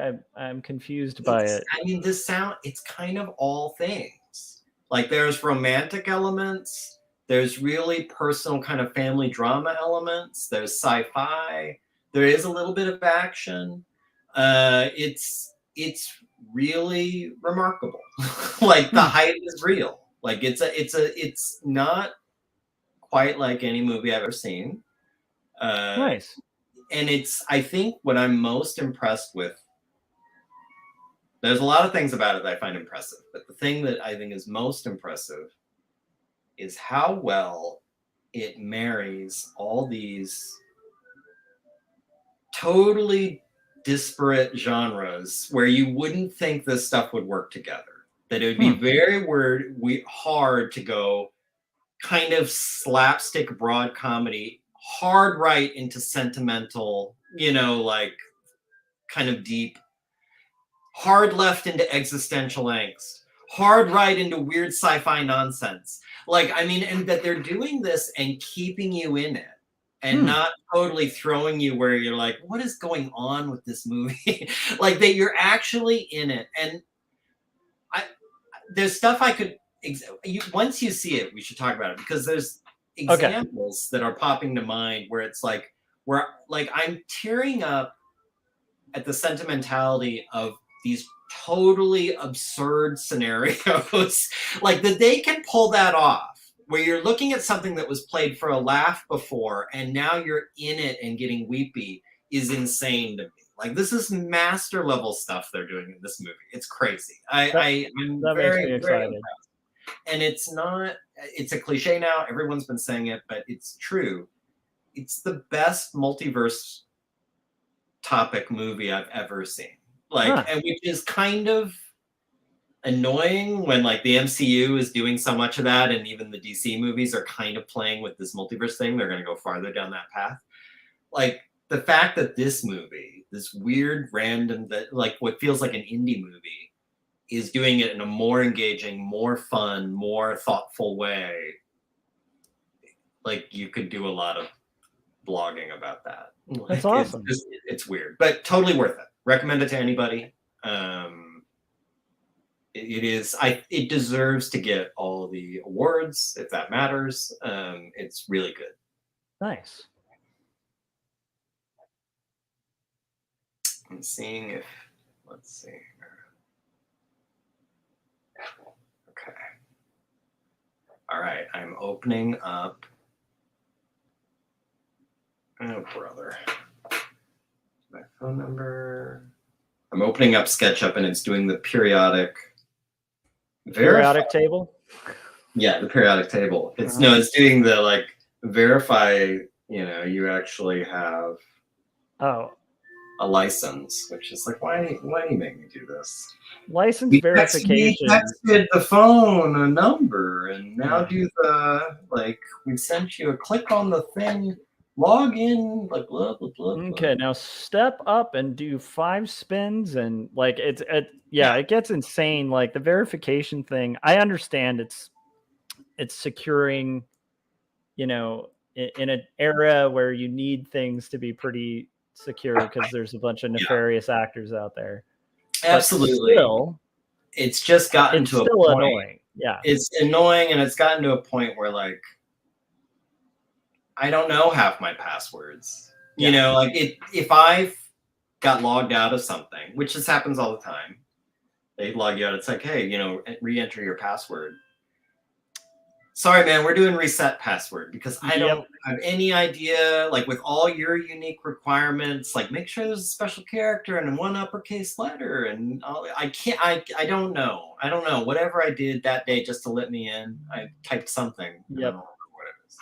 Yeah, I'm the same way. Are you an organized worker or I was just talking about this on stream today. I noticed that there's 2 types of creatives. There's people who are highly organized and clean, like meaning like everything is in a very specific drawer. Everything is in a very specific, like it's very meticulous. Or are you an organized chaos artist? Like it, because I've noticed that artists who are successful in workplaces in particular, or professionally and commercially, are usually either, I mean, they're always organized in some way, but it's like, are you meticulous organized or organized chaos artist? Okay. Does that make sense?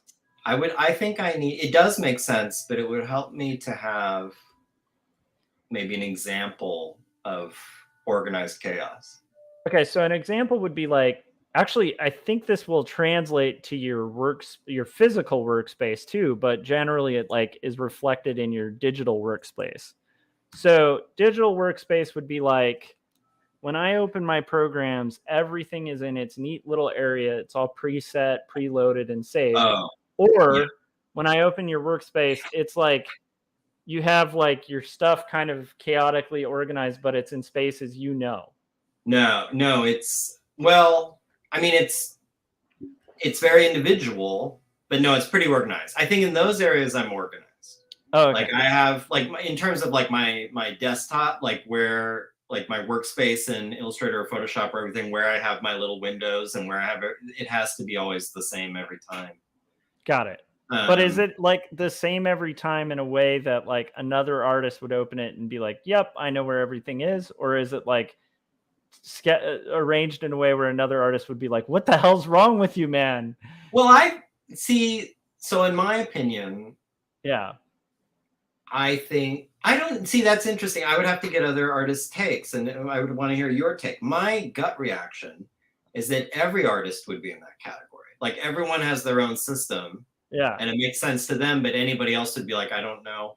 But I do know, again, going back to the online stationery company, because it, you know, it's a job place and it's basically a graphic design department. There was a lot of, you will set up your desktop like this. You will open these macros. You will have your things like this. You will use these shortcuts. Like they really want to try and push that kind of. Yeah, like streamline. Yeah, like and we get everybody on the same page. And I always found that very difficult, and I kind of, to be honest, I can say it now because I've been gone for a long time, like usually dismissed it. You know, it's like, I'm not, I know how I work. Thank you very much. Yeah. Like, and you know, I know I don't need to use the shortcut. Okay. I know I'm very comfortable with the drop downs. Oh no, you're you're wasting time going through the whatever. I can't like, you know, like so I think I'm very particular about my process, which is very organized for me, but I don't know if it's portable or universal. Okay. That's interesting. I just tend to notice there's guys that are very like, you know, the spot is the spot. It always stays that spot. It's the spot that everybody has it in. And then there's the guys that are like I'm more chaotic in my organization where it's like, I know where everything is, but anyone who looks at my stuff other than me. Now, don't get me wrong. If I'm working on a server in a collaborative environment, I'm going to follow the rules and be like to a T about that because you're sharing art with other people. And in that case, like you obviously want things to be workable. And so even my storage space, like my hard drive is very clean and organized just because I've learned that working in house places where it's like, you know, you have a subfolder that's like rough, finished, web, whatever, all of that. That's easy. But everything else is chaos, organized chaos. So even my art table just looks like a mess to people, but it's like, it's my mess and I kind of know where everything is within that mess. If things get moved from that mess, I get, you know, very strangely weirded out but I'm an organized chaos guy. So I'm always fascinated by the two. I guess you're right though. Technically, maybe to everyone, we each would seem like organized chaos guys to other people. I think so. I mean, what I can say for sure is when it comes to my physical space, like actually like what's in each drawer, you know, is my workspace messy or neat, all that kind of stuff. Yeah. I definitely am, I have to admit, more along the lines of chaotic. Okay. Like, I know where everything is. I can find it. If I was sick or something, and someone had to go into my office and find things, I feel bad for them. Like I'd be really embarrassed where it's like, look, I know you're going to see a stack of piles in a drawer, a stack of papers in a drawer, like just about a third of the way down, like dig through, like, you know, I'll know where it is, but it's like, you're going to be like, this looks like a hoarder's, you know, like I don't know what I'm looking at. I don't know where anything is. Okay. So we're both organized chaos guys then, because that sounds like because the other type is like who I think we've all met or known, and it doesn't mean they're not creatives. It's just like the person who like you would be able to just like instantly find whatever it is because it's like all alphabetized and perfect. Yeah. Now I am like that with specific things like my books. Right. My books need to be alphabetized. My movie collection is totally alphabetized. Yeah. With the exception, and it's almost like when I cheat perspective, I'm very aware of it. If there's multiple movies in like a series, so you have Batman Begins, Dark Knight, and Batman or Dark Knight Rises, those go together even though they break the alphabetization. You know, and I hate that, but I feel like I'm going to lump those because it's the same series. Like that. So with some stuff, and these books, I moved in and just shelved all these books. The ambition is eventually to sort them at least by subject. Like, I'm not going to go into the weeds of like title or authors, but at least like I want all my comic related books here, all my art related books here, all my comparative religion books here, all my, you know, whatever. Like I want them all in just a section where you're seeing all the same category. But then other things like, again, like my drawers, you can't see it on camera, but just off to the side here, I've just a pile of sketches and aborted pencils and just like, it's just a lot of just D versus M 1979 product. That's just, you know, me playing with things or trying something or whatever. And like, nope. And I just make a pile. Just and keep those pencils like out of like Texan territory is all I'm saying, you know? Yes. Yeah. Yes. But someday, and I keep all that, like I have all my work product for all the past D versus M's too. They all end up in a banker box in the closet. Yeah.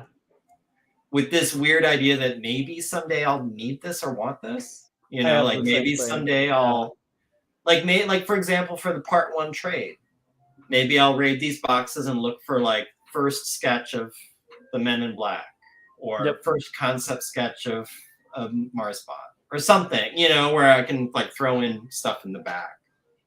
So I have all that stuff. I just don't know why I'm keeping it. I'm the same way. I do get a little hoardy, especially with art stuff. Yeah. So. But it's not quite like, you know, like, I don't know. I've known people who are actual hoarders, and yeah, I wouldn't call myself that.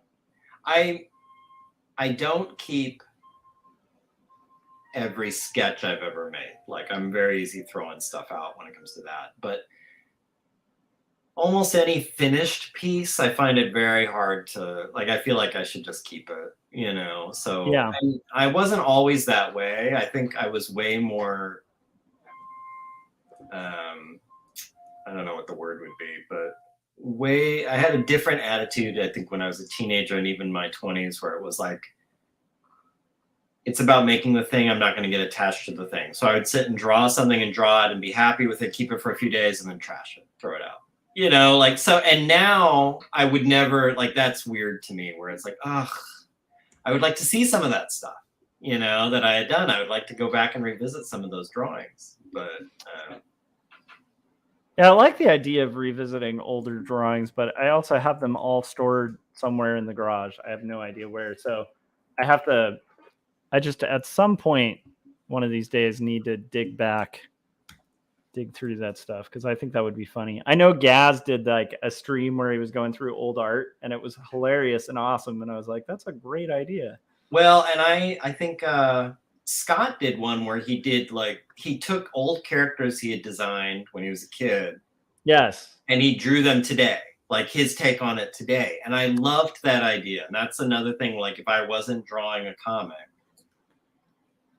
I would love to go back to some of my favorite old drawings, childhood drawings, and like, how would I draw it today? How would I do it better? How would I do it different? Yeah, I still think that would be, if we were going to do a collective anthology with our group of friends, I think that would be the ultimate one to do, where we would have to take, because I'm just thinking, like, and this would have to be in years when we're all caught up on projects. Yeah. But it would be fun to do an anthology where you are required to stick to your old script. Yes. And remake an old comic, but like, there would have to be parameters. Like, you don't get to change the script. You don't get to change the dialogue. You just get to change the art, but you don't get to change the costume choices. Yeah. Like, it's just, you get to level up the art. That's it. Well, I think that would be amazing. This is something I'll probably share them at some point, some of them, just to show people what I'm talking about. But so in high school, my best friend, Jason Shepard, we had some class together. I don't remember which one. Oh, I think it was health. We had health together. And I think he started it, where he like passed me a note in class, and I opened it, and it was just a picture of like him pointing a gun straight up at me. You know, like, just that, like, that was just the stupid little one panel, you know, like, thing. And so then, like, I drew something similar, where like it was me running over him in a car and like passed him a note in class, and it was that.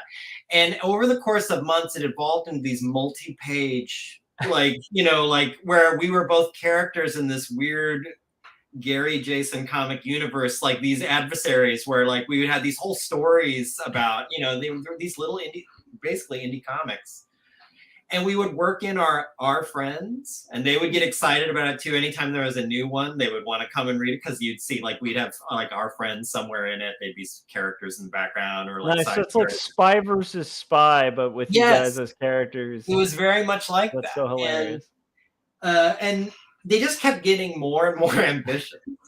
And that became a part of it, where like, if he did like a 15-page one, where it's like, well, I got to do a 16-page, you know, just like for that kind of like, boom, what do you think of that? And then he's like, well, I'm going to do mine in color, you know, and they started, like, the scope started getting ridiculous.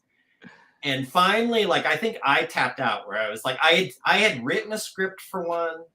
I had thumbnailed it. I had it all figured out. It was going to be the most epic. It was going to shut the whole thing down. And just the scope of it, like, I shut myself down. I gamed myself, where I was like, I can't, like, this is crazy. I can't take this on. This is too much. I've always entertained the thought of like, what if now, like, you know, Jason, we're now in our late 40s. What if, like, in his 50s, one day a thing shows up in the mail and it's like this 62-page, you know, like, boom, like the latest edition, like, take that. I've never ruled out that possibility that someday I will go and draw like the latest thing and send it off. But anyway, I want to share some of these on a stream sometime, like you these should. high school, like back and forth. And I told him once, I was like, why don't we see if we can put these together and like write our now grown up reflections on this, like, you know, and put it together in a book. And he's like, no one's going to care about this other than us. Like, no one is going to be interested at all. But I'm not convinced. I think some people would find it sort of funny, especially if we really punched it up with our modern day commentary, you know, made it sort of. Oh, yeah. Yeah. I mean, I think that's inevitably going to be relatable for at least other artists because, you know, we all have strange comics and stories we were making. Yeah. And I think it's also funny because like some of them were horrible. Like, you know, totally. And but like, yeah, but like that's great.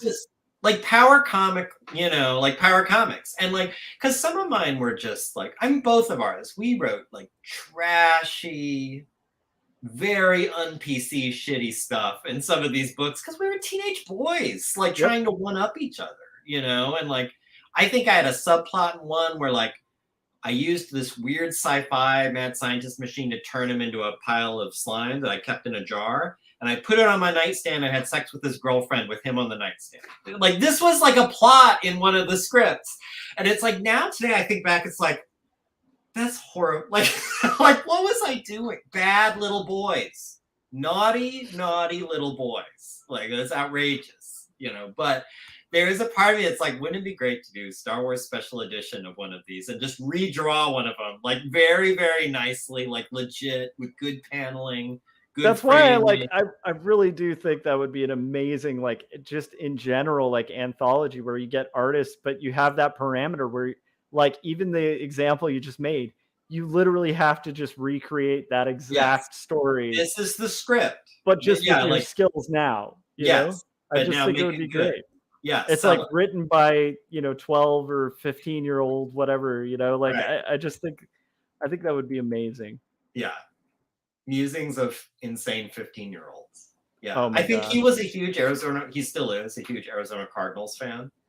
And I was always bagging on the Cardinals where they're like, just, I thought the worst trash team, like, and you know, and I could say I'm from Arizona and he can, you know, he can be a fan too, whatever. He's weird, but okay. And I think because I always, like, anytime the Cardinals lost, I would like bring it up at school the next day. It's like, hey, how about them Cardinals, huh? And he just, like, he hated it so much. One of his chapters was like me, like, I think I was sleeping in bed with the long sleeping cap, like very old timey, and like he went into a Sports Illustrated and cut out all these pictures of the Cardinals, like busting through my wall like the Kool-Aid Man and just like attacking me. Like, I mean, it's just this insane. I think people would think it was funny, but like they're not good. Don't get me wrong, they're not good, but they're funny. Like it's again 15 and 16-year-old boys drawing crazy shit.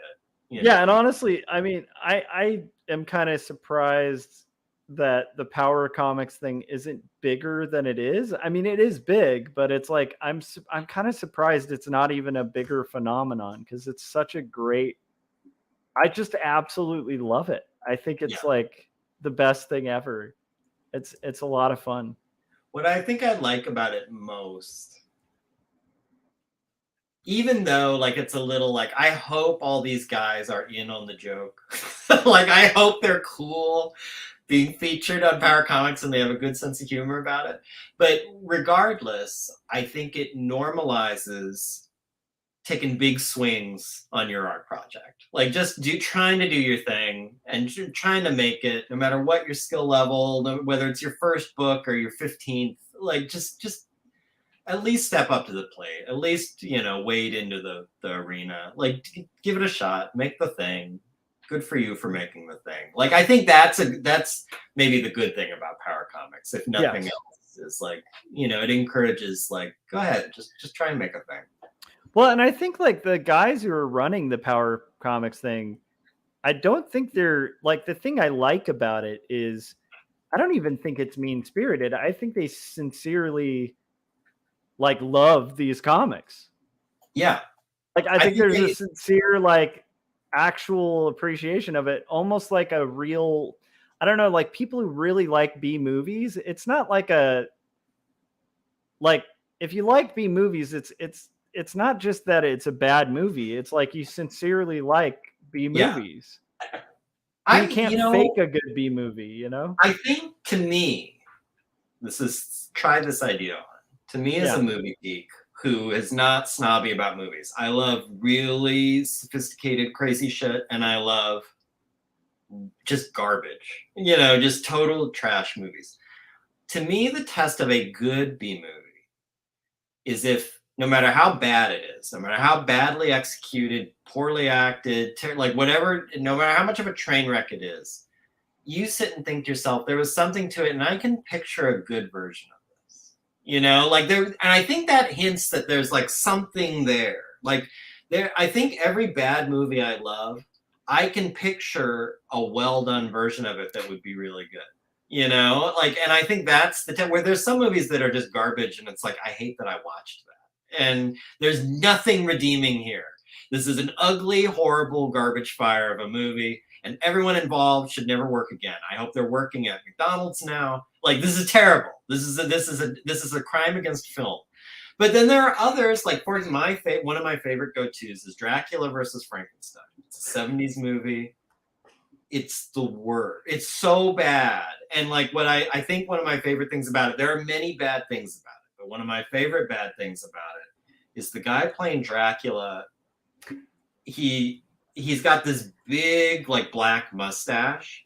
He's I don't know if this is like a racially appropriate, please substitute better word. He's very swarthy looking. Like he's you can tell he's very like kind of dark with a lot of hair, and like a very hairy guy.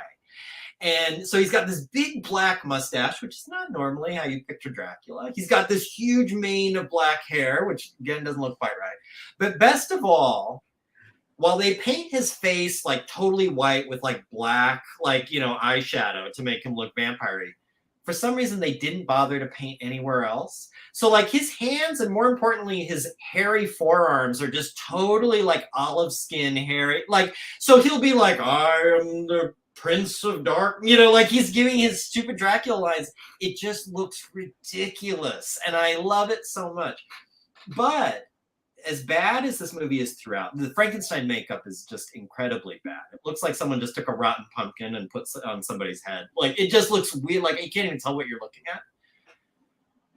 There is a fight scene at the end between Dracula and Frankenstein where Dracula is pulling Frankenstein apart piece by piece, like tearing him apart at the seams, like, wherever, like he's wrestling around with him, and the only way to get him under control because he won't stop coming after him, kind of like Black Knight from Monty Python. Like he's just like, I'll just, so he's like pulls one arm off, pulls the other arm off, is like pulling at his neck and tearing the stitches in his neck. It looks so ridiculous in Monty Python Black Knight, but I watch it and I think, like, with the right direction and the right makeup, this could be a really gnarly, cool horror scene. Like the idea of like a vampire deconstructing Frankenstein. Like, I think there's something that's part of why it's a good, bad movie, is that like, it's kind of a cool idea, and they just did it horribly. It's really, really bad. That is, I kind of like that idea too. Yeah, I could see that. I mean, I'm a fan of, I think we both have this. It's like, if you grew up around our generation, I guess, like you have to have a love for martial arts flicks, like just, and like the cornier, the better, like the 36 Chambers series. Yeah. And like, I mean, it's so bad, but the premise is great. And I mean, it's like, kind of like this monk, like who's an outcast, who's got to like go through all these ridiculous challenges, like making lattice on like the side of a building that he then has to like climb on. And like, it's just the weirdest, like it's a weird like all of these old school martial art, the original Drunken Master. Yeah. Before Legend of Drunken Master 2, which is a masterpiece, and there's no B movie about that. That's just one of the best movies ever made. But like the first Drunken Master is terrible. It's awful, but it's amazing. It's and again, like you're saying, if you take the premise, it's not bad. Like they're usually, like I don't know, but I love like that. I love old blaxploitation films. Yeah. I just picked up. That's one of the movies in my movie pile. I've got the 4K Criterion Collection edition of Shaft. Oh, and I'm so excited! I can't wait. Like I can't. Oh my gosh, so great. Shaft is amazing. What's great is I don't know if you've seen the sequel. It's so bad. No, I don't think I have. I can't remember. I have it on DVD, but I would need to replace it at some point. But I think there's like a Shaft in Egypt or something. It's like insane. That's great. I'll find out and text you it when I because it was definitely forgettable, but it was definitely like enjoyable. So yeah. Well, I think like every other teenage boy, I went down like the kung fu movie Bruce Lee. Oh yeah. Thing like hard when I was a teenager. And well, I mean, Enter the Dragon is like so good. Yeah. Well, any of his movies are so much fun to watch. Oh yeah. Like of the bad kung fu movies, I still think about all the time. I love it so much, and it's the dumbest plot. It's the stupidest video game plot. Is 5 Element Ninjas. If you haven't seen it, some people have probably seen it if you watched like the Kung Fu Theater. I think it was on TNT or TBS or something. But basically the plot of this movie is these 5 kung fu masters set out to kill all the element ninjas. And it's very video gamey in that for each element. So like, for example, the earth ninjas live in like this weird forest and they hide in the trees and stuff, and they have green ninja uniforms. And then there's like the water ninjas that have blue uniforms, and they have these little like bamboo snorkels, and they're in this kind of marshy area. Like, and so they go in, and the element ninjas attack them, and they fight them all off, and then they move on to the next area. That's the whole story. That's all you need to know. And it's great. It's so much fun. It's violent, like horrible. I remember I was scarred the first time. There's one scene, I think in the forest, one of these wood ninjas. They've all got these chains. The good guys have these chains with hooks on the end.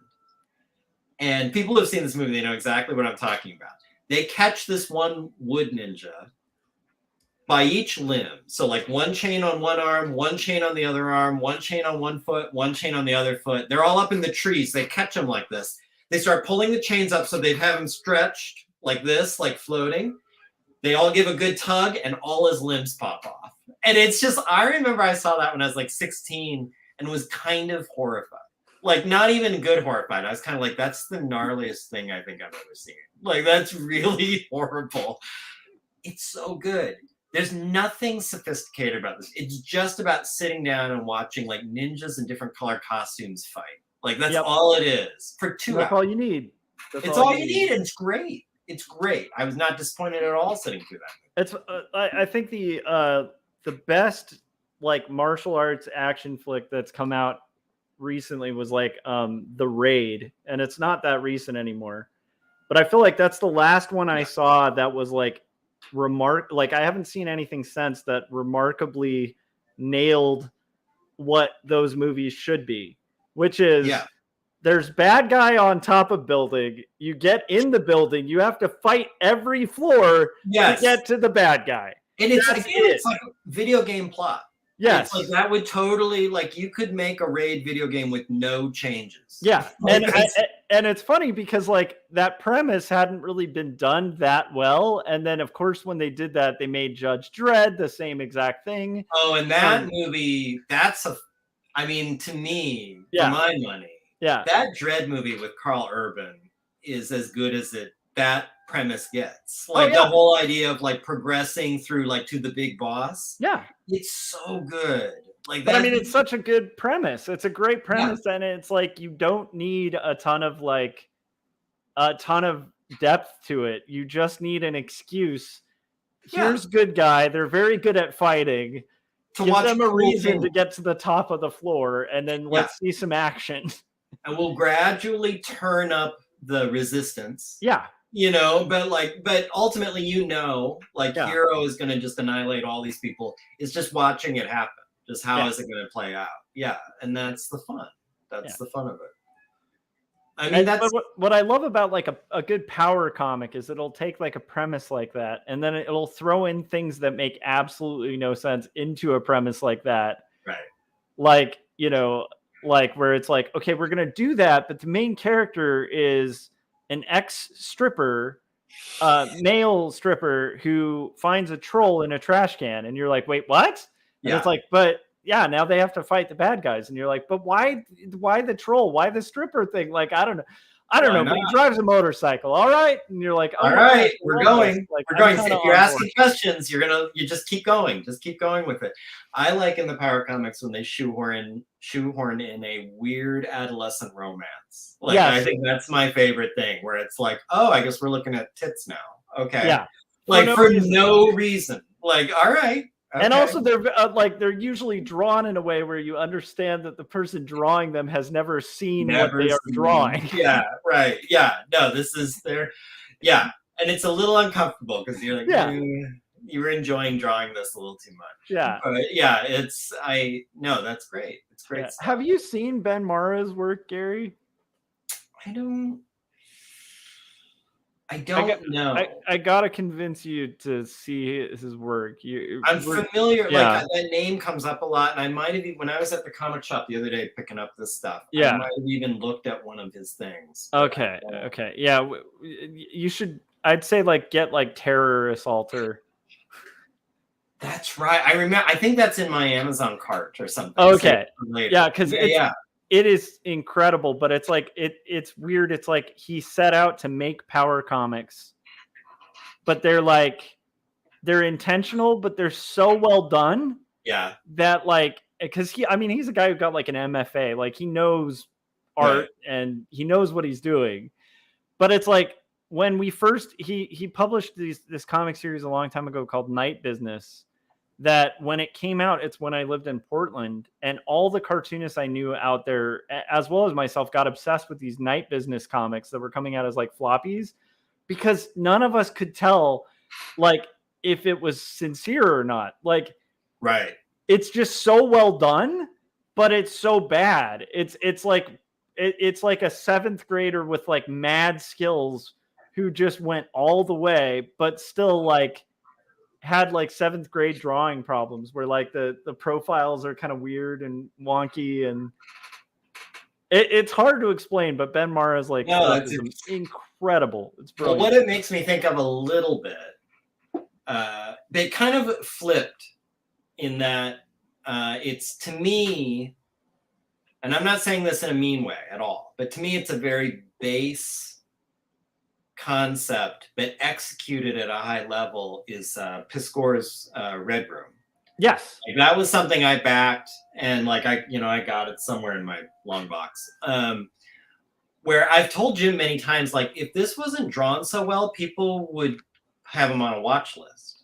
It's what makes it somehow legitimate. What somehow is the fact that it's extremely well executed. Oh yeah. Where the content itself is real gutter, it's just, but what somehow and to me it's almost it's a good example. Yeah. Not any of these, but it's a good example of when and why it matters to actually be good at drawing. Yes. Where some premises, some stories, some concepts, for different reasons, you can get away with being okay, or maybe even a beginner. But some you need to be really good, or this is not going to work. It's going to be and so let's say you wanted to do this would be another example. Red Room is a violence thing, but let's say you wanted to do your Basic Instinct comic, your erotic, highly sexual, whatever comic. If you don't draw that well, people are going to look at you sideways for the rest of your life. You need to deliver. You can't. I agree. Yeah, I agree. I also, one of the things that's so unique about Ben Mara is it's not drawn well, but it is. He finds this perfect balance where it's he'll do like explicit sex scenes, but they're drawn like a 7th grader would imagine an explicit sex scene. Right. And they're rendered excellent, like perfectly. Right. But drawn terribly. Right. So it does this like weird juxtaposition where, like I said, so many cartoonists were just like fascinated with his stuff when he came out and couldn't tell whether he was joking or not. Because it was that's a fine line. And not only is that a narrow tightrope, yeah, it's a long fall if you get it wrong. Like it is. Like, that's a big called shot to screw up. And like that, I wouldn't. There's some of that stuff that I wouldn't want to take on as someone who just proclaimed about an hour ago, like, I feel like I can kind of draw anything. There's some stuff where I know the story in my head, like I couldn't do that the way it needs to be done. So, well, some things, like, I don't think it really matters what your skill level is. Just do your thing. There are some examples where it's like, no, you need to be good. You need to be really good. Red Room is, I'm glad you brought up Red Room though, because I was happy. Like, it's weird. I don't enjoy Red Room at all as a comic. Right. But like, I remember the first time reading it, I was doing a signing at like a comic shop, and I had heard about it for years. So I like the first issue was out, and I kind of looked at it, and I was so glad that I was disgusted by it. Yeah, I was so glad that that comic existed. And that I was like, I wouldn't want, like, if I found this in my kid's room, I would be like confiscating this book. Like, I'm so glad there are comics out there like that. Yes, like, that's what I would say. I like because like there's so many tame BS like shock horror comics that have been handed where people are like, this is gonna shock you and horrify you, and I read it and I'm like, man, I mean. It's not shocking. It's not horrifying. That it made me sick. Like, it was I love that gross. Red Room exists. Yes, I do. Like, and I'm a big fan of like the fact that there are comics out there really pushing. When comics, when we talk about comics pushing boundaries, in all directions, like not just the directions I decide to push or you decide to push, but every inch of the perimeter can be pushed out, and they're pushing in their way, and God bless them. That's great.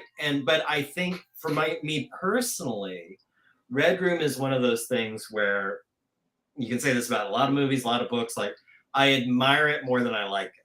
Yeah. Like exactly. I'm glad it's out there. I'm glad he did it. I'm glad he's pushing hard. And like, but it's not what I want to read. Like, I'm celebrating the fact that it's done and, he's doing it, but I don't need it. I was happy to back it, and it was, I think it's brilliant. I think it's great. And I would not eagerly be picking up issues, but I'm so glad it exists. Like, and and again, like, I think it's doing what a lot of people tamely are failing at doing.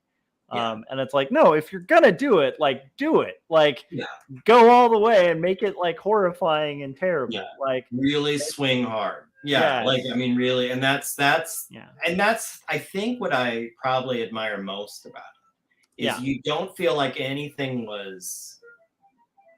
He's not pulling. Somehow we talked about it once. Maybe it was just in like a chat on one of your streams. We might have. Yeah. The one thing that kind of will always turn me off is what's a good word for it?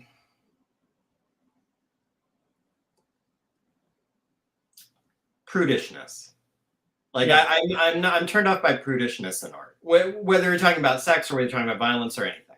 Anytime I can really perceive the person like wilting or wincing a little bit from what they're trying to do, like kind of, like just not being totally honest and committed to what they're doing. Yeah. Because they're trying to like reel it back a little bit. For some, there can be good reasons to reel it back. But when I think it's a bad reason, when I think it's just sort of like you blushed a little, like you blinked, you didn't want to see this through, like that really will check me out. I'm never a fan of that when I see that in creative work.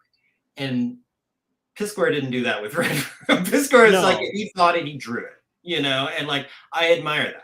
I do admire that a lot because it's hard to do, especially if you're working on that level. Oh yeah, you know, that kind of extreme. Like, and I think it depends because, like, okay, like there's different ways of approaching horror, right? Like it's like Gary, like in Dinosaurs versus Mars Bots, like it gets kind of intense, right? But it's not like a Red Room level no violent, you know, epic. Although there is violence, right? there's moments like little glimpses, but it's never like what this is about. But it's a different game you're playing because you're playing like you're playing an emotional, psychological, almost like a more Hitchcockian game with the story, where it's like it's a lot of suspense and the actual violence isn't quite as horrific as the anticipation of it. Even though it is like you're gonna see some blood, you're gonna see some craziness, but it's the anticipation and what's in your head, like the imagination of it, that is the and horror. like the after effects of it. Yes. And you know, like the reaction to the like that. That's where it's not safe. I mean, it's not a safe. Not safe, book. and it is. There's some, and I've had people tell me that there were particular parts of each that were like really extreme for them, but to me, it's, you know, it's totally two different kinds of violence. You know, like Red Room versus D versus M. D versus M, I am, and despite the extremity of the subject, I'm trying, like the violence I always try to do fairly realistically, you know, and fairly, like if you see, for example, in 75, an arm sitting on a kitchen counter, I try to make what a dismembered arm would look like. You know, like I don't try to do like what would look awesome, like what would look like Mortal Kombat. Like it's like what does an arm look like off of a body? What does a leg look like off of a body? You know, what does someone, you know, look like when they're like opened up? Yeah, because I'm trying to get a different reaction. And it's a more real sort of scenario, but like I feel like that's a good approach to horror. The one thing I can't stand in horror is like if you're gonna do Evil Dead, do Evil Dead, right? I mean, go corny and over the top. If you're gonna do just gross out horror and you're trying to pull like reference to like, because EC Comics used to do that line between like you'd have the more kind of like Twilight Zone kind of realm of horror and the more like just super gory. But the thing I love about Red Room is that it commits. And I think I've mentioned this before, but it's like I've been sent like I've been sent this. It was like really recently somebody sent me a like horror thing, and they have this whole like paragraph where they're like, it's going to be really offensive, and if you're offended by it, like really, you know. And I'm like, I'm kind of looking forward to seeing this like super offensive, hideous stuff. Like I hope it's like really gross, you know. I hope it lives up. And then like it was like meh, like, and part of it was like the execution wasn't that good, so there's parts that I know were supposed to be shocking, but I couldn't even tell what they're like trying. Red Room, like there's no ambiguity, you know what's offensive about it. It's gory, it's beautifully rendered and drawn, like. And what's interesting, another thing, like the types of violence, if Red Room was done realistically, not like just with drawing them, like no one would want to read that. Like that, it's because it's over the top. I think a good cinema example of this concept, because you see both examples in the same movie, is Tarantino's Django movie. Was it Django Unchained, or was it just? I know there are a bunch of Django movies. I think it was, but anyway, the Django movie. If you watch that movie, you'll note it. Look, next time you watch this. Anytime there's a violence against a black person, a slave, it's played very realistically, very authentically, and it's very disturbing as a result. Anytime there's violence on a slaver, it's huge squibs with like blasts, like overpowered blasts of like clouds of blood coming out of them, spraying everything. People are being like blown to bits. It's like it's Red Room. Like it's like way over the top, like way video game, like crazy, because it's looking for a different reaction. When the Yes. slavers are getting killed, you're supposed to be like, yes, like it's supposed to be like, that's right, that's what you get. Django's come for you. But like when a black person is being hurt in that movie, you're supposed to be like, ugh, like it's supposed to disturb you. It's supposed to make you. And those are the two. That's a good example where I feel like with D versus M, I try to occupy that kind of ugh reaction. Yeah. You're like Red Piscor is trying to do the like, yeah, like that's like that is gnarly, that is horrible. Like he wants that. He wants to hit that spot. It's yeah, neat though, like I said, in a movie to see both, like them alternating, and you're aware of it, but you're not really conscious until you go back and watch again. And you're like, oh yeah, they're doing this totally differently. And I think it might tie into like kind of a little bit of what we were talking about at the top, where it's like about intention. Because the thing is, if you ask like Piscor why he's doing what he's doing, he's going to have a solid answer. Yes. And it ties a lot into the plot. And I'm sure it's going to like have, I haven't really read the entire series. Did he wrap it yet? I don't know if he's wrapped it. I know Fantagraphics has editions out. So like you would think maybe that would So I don't know the full resolution of the storyline, but I would imagine it's going to have something to do with like sort of like, I'm imagining that it's going to tie into like the whole premise of the Red Rooms themselves in the story, and the fact that maybe you are sort of the person visiting the Red. It's an interesting dynamic, but I think there's an intention to it, and you can kind of sense that throughout. You know, with DVSM, like the reason you're showing, like, you know, when you show gore, it's not like very exaggerated. Right. And they're in certain sequences. Yeah. With intention, and you have a reason for that. I think it's like that kind of thing of like being able to have an answer to like why makes all the difference. Well, and I do think the reader subconsciously that somehow makes it work.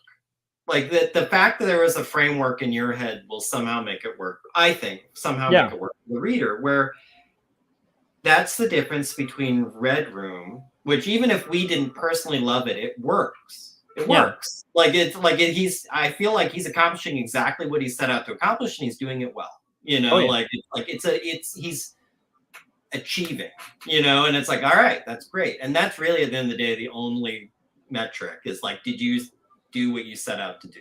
Great. You know, but I think that's the difference between Red Room and the weird kid in a black trench coat in study hall, like drawing like guts in his spiral notebook. Like what is, can you detect an intent? Can you detect an artistic, you know, like goal here? Or is it just like dead people are cool? Like, you know, like that's going to have a totally different effect on the reader, you know, like someone will sit and read Red Room and be like, yeah, I get it. This is cool. This is interesting. This is awesome. This is weird, but it's something. It is a thing. Where like the creepy guy in study hall, you're like, someone watch this kid. Yeah, you're like, I don't know if this is art, but boy, I'm a little disturbed now. You know, I'm having an emotional reaction, so maybe it's art. I don't know, but yeah, it's something. It's expression, no doubt. But yeah, you know, like and I think people know the difference, you know, in general with that kind of thing. I think you just kind of intuitively. I like that idea that. Oh man, yeah, like I like that idea of the sort of subliminal part of art, where it's like, you know, if you know, you learn this in commercial art too, where it's like you have to kind of find something to care about on client art, even if it's the most boring thing that you never want to work on. It's like when you're doing it even commercially, you have to find that one thing that you care about in it, because it's weird, but if you're bored when you're drawing something, it looks boring. Yes. If you could care less about something when you make it, like people, when they look at it, will care less about it. So it's this weird thing of like what your intention. I don't know. It is weird how that happens in art. No, and I think you're probably the same way. I bet we're all the same way. When you're working on a panel or a page or whatever, sometimes like you could call it done earlier, but it's finally done when you love on it a little bit. Like there's some extra little thing, there's some little touch. It's like, if I just add this and this, like now it looks finished to me. Now there's something. And I think that's the difference between like, I have a list of things to draw and I'm just working through my list, and like actually like fashioning something, where it's like, no, it needs something, and it's, yes, you hit all your to-do list. I need to draw a panel with these things in it, and they're all there. It's all done, but it's not ready yet. It needs something. Like I think that's in the tell of, did you just do this on your way to the end, or are you actually kind of doing some TLC on your work, I like that. Good point. Well, okay. Sweet. 2.5 hours. Good Lord. Thank you for coming by. Thank you. Thanks for having me.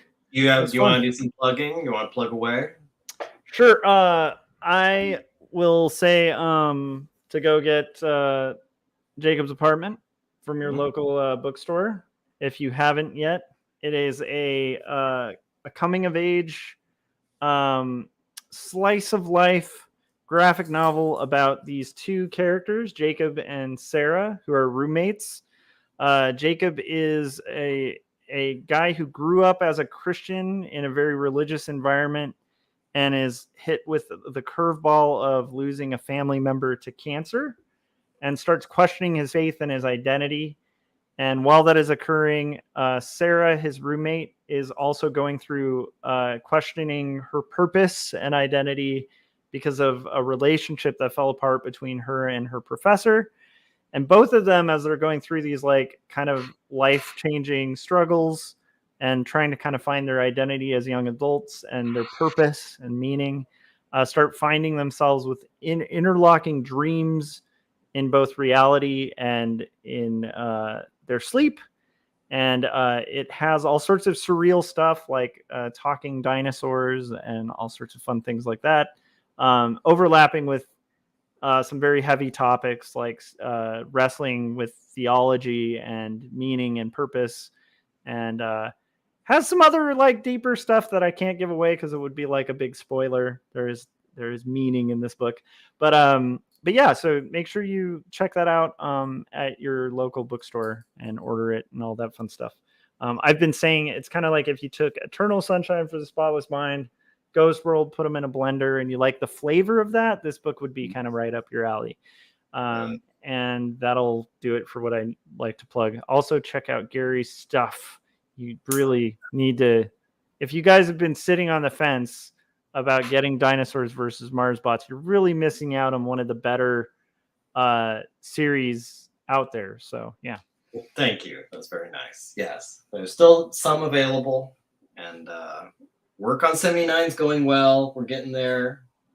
Like I said, maybe over the peak, around the midpoint, maybe.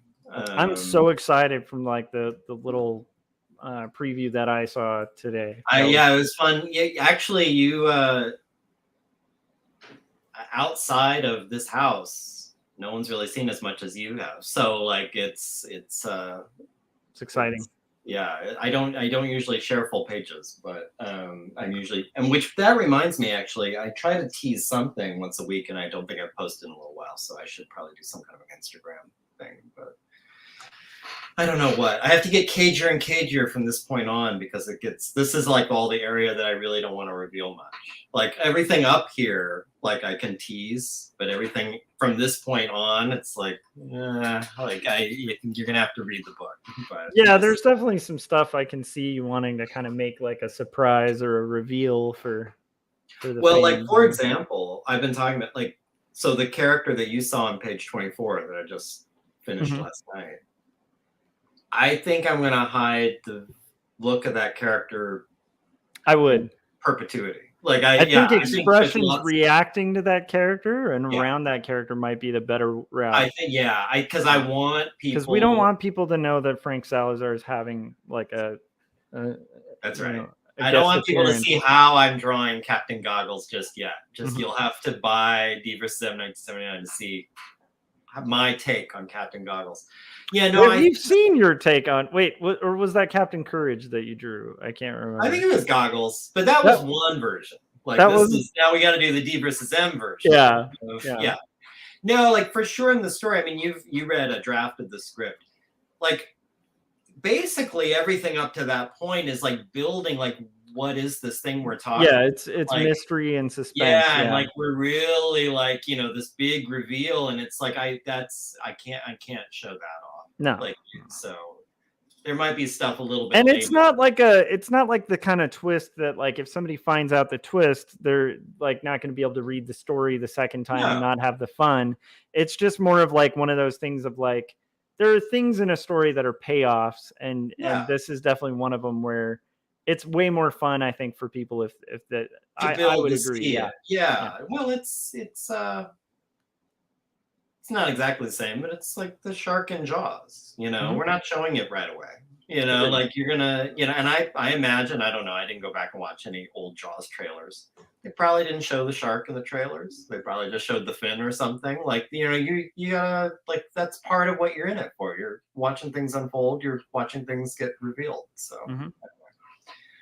okay. But if you guys want a real, like, sneak preview of it, you can always, check out Captain Goggles. And, I mean, that'll give you some hints. That's right.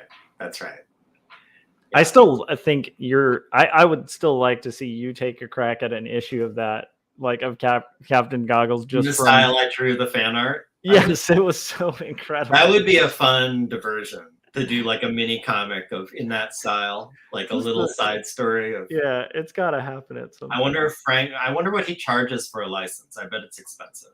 I bet it's a lot of money. I bet it's that's true. To get rights to do a. I don't think he would let me. There's probably a lot of paperwork. That's true. Yeah. That's true. You have to deal with the licensing agent. The lawyers working out the deal. It's a lot. But all right, man. I will I'll look for you if you're streaming later today. Might be. I'm gonna do lunch, but we'll see if I'm on later, I'll see you. Okay. All right. See you later.